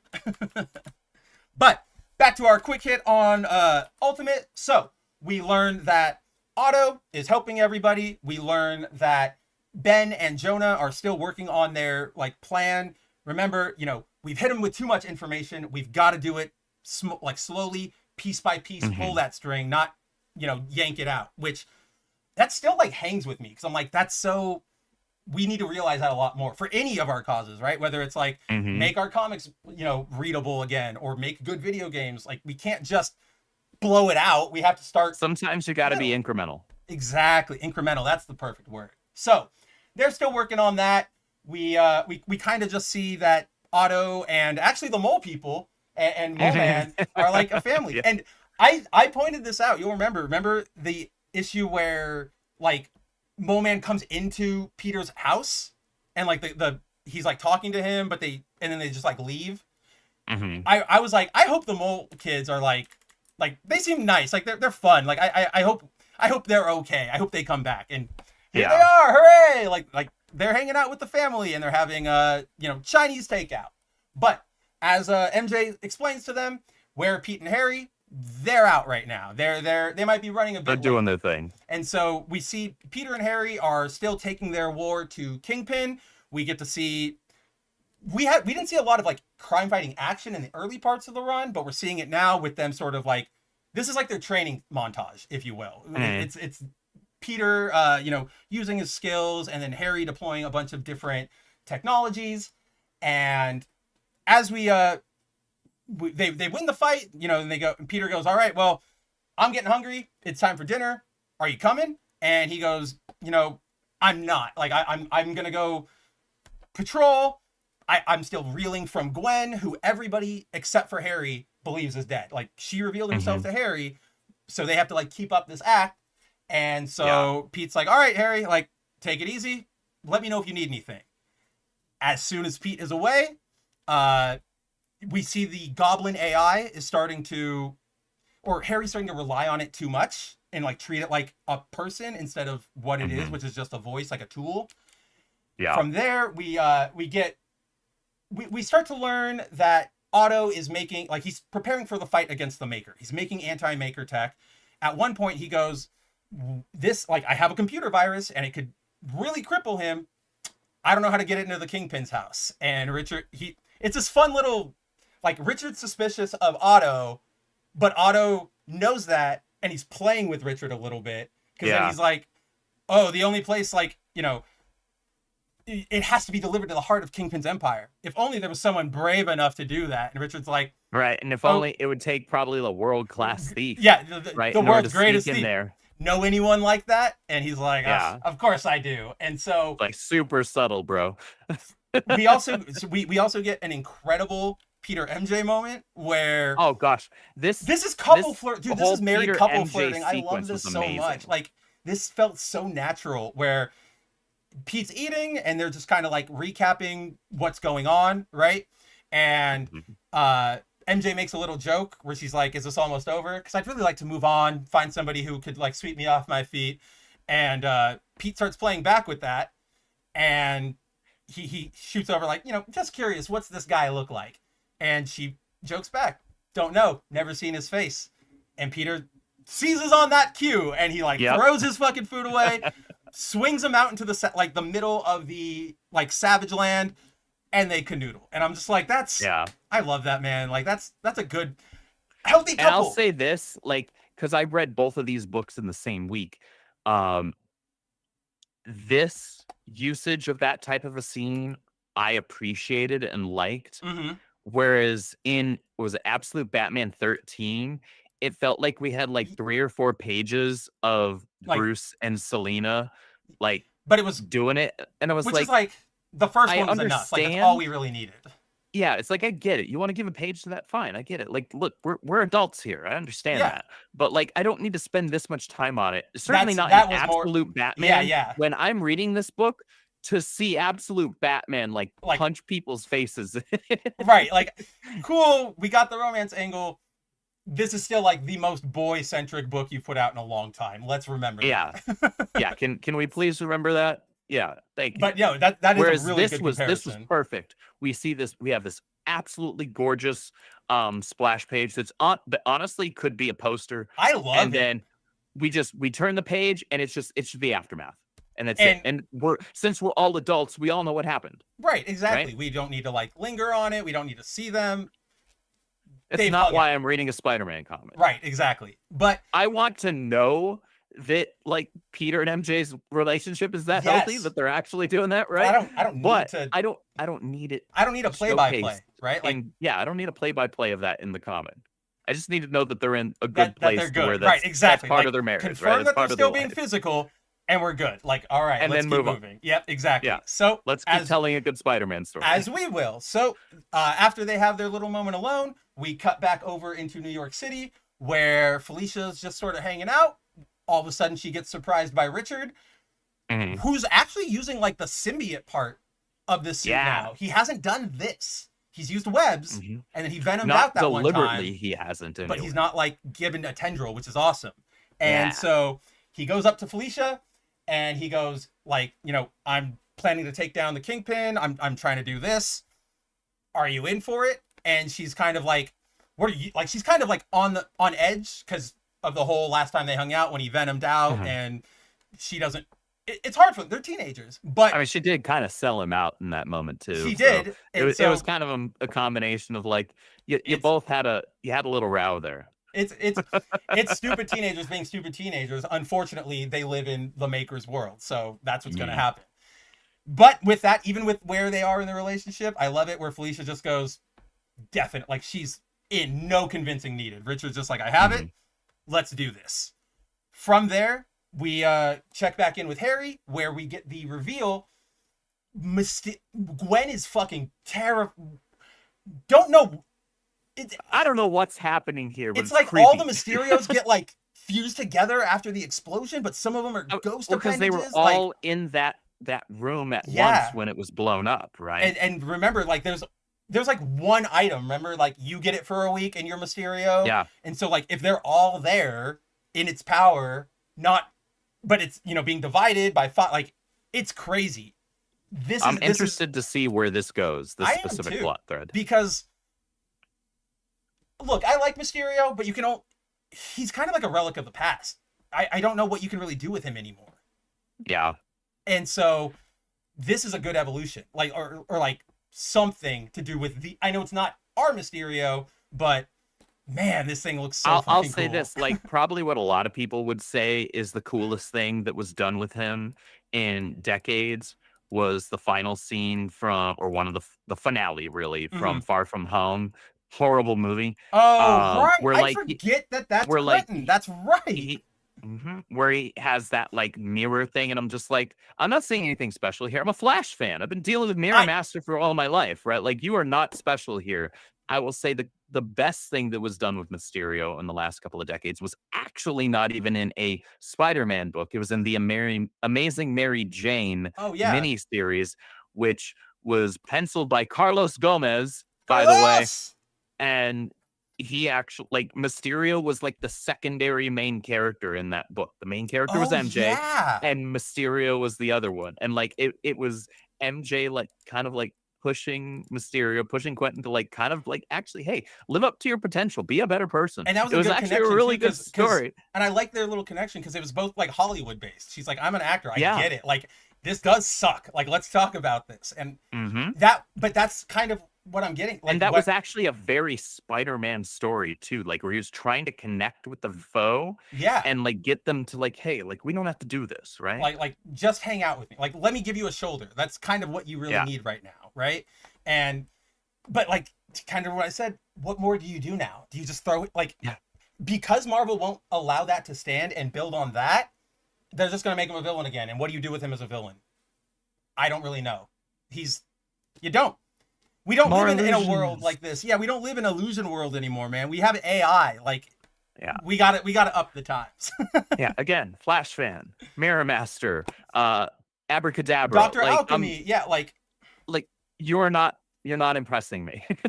you're And I mean, like, especially just like being DC fans as well. How many times do we see, oh, that was a vision. Oh, that was me being, like, having my mind warped. I'm reading Dark Knight's Metal right now. And that's the entire thing with Clark, right? When they break through and Clark starts like, oh my God, like, I'm losing all these battles. And then Wonder Woman pulls him off the tower and he's like, what?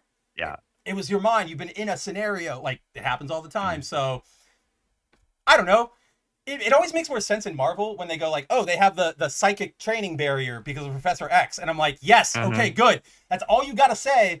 And we can move on. Like, it works. We're done. Whereas in DC, telekinetics aren't nearly as prevalent. And psionics aren't nearly as prevalent. What is it, like Omen? And then Double X? Like wow. I know. The scientist from Cadmus. Pull this out of my ass. Okay, that's fine. Well, that's the only other telekinetic. I don't know what I don't know what other name I was expecting you to drop. But it was not freaking Double X. That wasn't the one that was going to pop into the front of my mind either, but somehow his, like, purple circles around his head just, like, shot out to me, and I went, there he is. That's what we did. My God. That is why you come to Foil Variant. We know what we're talking about. Holy crap on a stick. But, guys, with that incredible deep cut, you know what? That's your... If you're not reading Ultimate Kino, man, fix that. Read it. There are 3 trades out right now. 3 trades, 2 issues left before we go into Endgame. So, which means we're about to have the 4th trade. Which is so it'll all be out probably by like February. How, like January, February, at the latest? February. Because So they've been like really quick on the turnaround. They're with these fast ultimate on the ultimate ones. They've been like, well, because I think they know that the rereadability of them is pretty high, and so they're like, let's hurry up and get these out so we can make more money. I also think it's that, and also remember, like, Ultimate Spider-Man is aimed at, like, bringing people back too. So one issue is going to be great, but if you're like a lapsed comic fan or a new comic fan, that's not enough. But if you're on there and you give them that full first arc, there you got them hooked. You're in for life. But you understand Kino. You understand Kino, as we all do here. But I think it is the end of our week of Kino for this week. I don't even know, awful setup. But yeah, I think we're out of here for tonight. Andrew, what have you got going on? Oh gosh, what do I have going on? Those of you who pre-ordered Rippazine number 5, which features my short story and my debut comic story, Blue Shift tryouts, featuring my Rippaverse speedster Zephyr Arland, aka Blue Shift. That is currently at the printer. I think the posters arrived in the warehouse this week, and we're finalizing the print files on the t-shirts this week as well. So all of that fulfillment will hopefully be sometime this coming month. So thank you for your support on that. This Very story cool. and this character means a lot to me. I put a lot of work into it in terms of the design, in terms of the characterization and the story building. So thank you so much for all your support there. I don't know what else I've got going on. The most recent episode of Control Z Oh dropped yeah, yesterday. that's right. So if you guys haven't checked that out yet, please do. I actually dropped a reel on all of our official socials, as well as a short YouTube short on our YouTube channel. Just was it 40 minutes ago. That states what the next art prompt is. So every single month we invite the community who are artists and Rippaverse fans to join our interior artists on the monthly prompt. And if we like a particular piece enough, we showcase it on the episode. And so that's been a ton of That's fun to do, awesome. because then what's been really cool to see is our official interior artists, as part of the team, will like critique and give tips and things like that to help enhance the fan art piece. And then those artists have been taking that feedback and applying it and then getting better every single month. And we've seen it like visibly. And that's really cool to witness, because it shows that there's genuine passion there. So join us for that, guys. Other than that, thanks for hanging out. Don't miss Good Mav Ugly tomorrow if Mav's actually streaming. Let's see.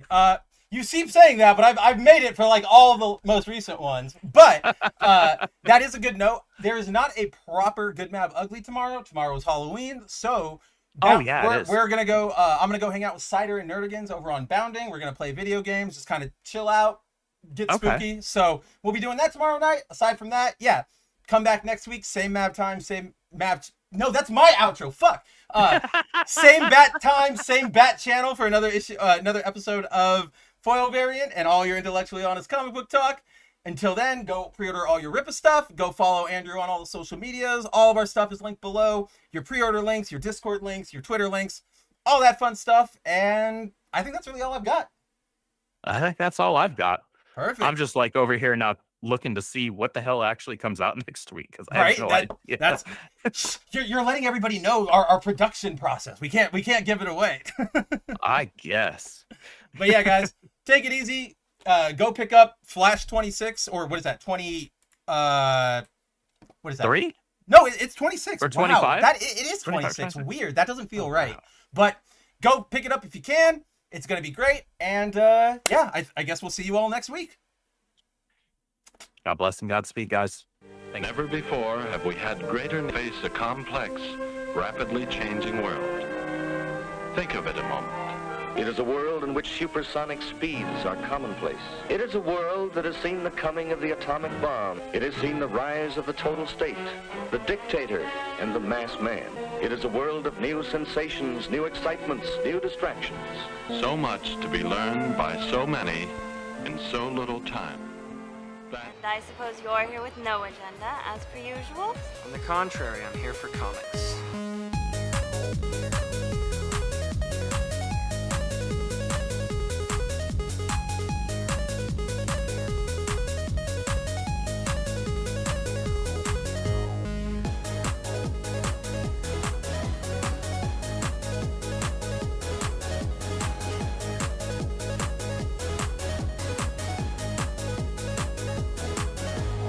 How's your comic book collection, Brody? Oh, it's going good.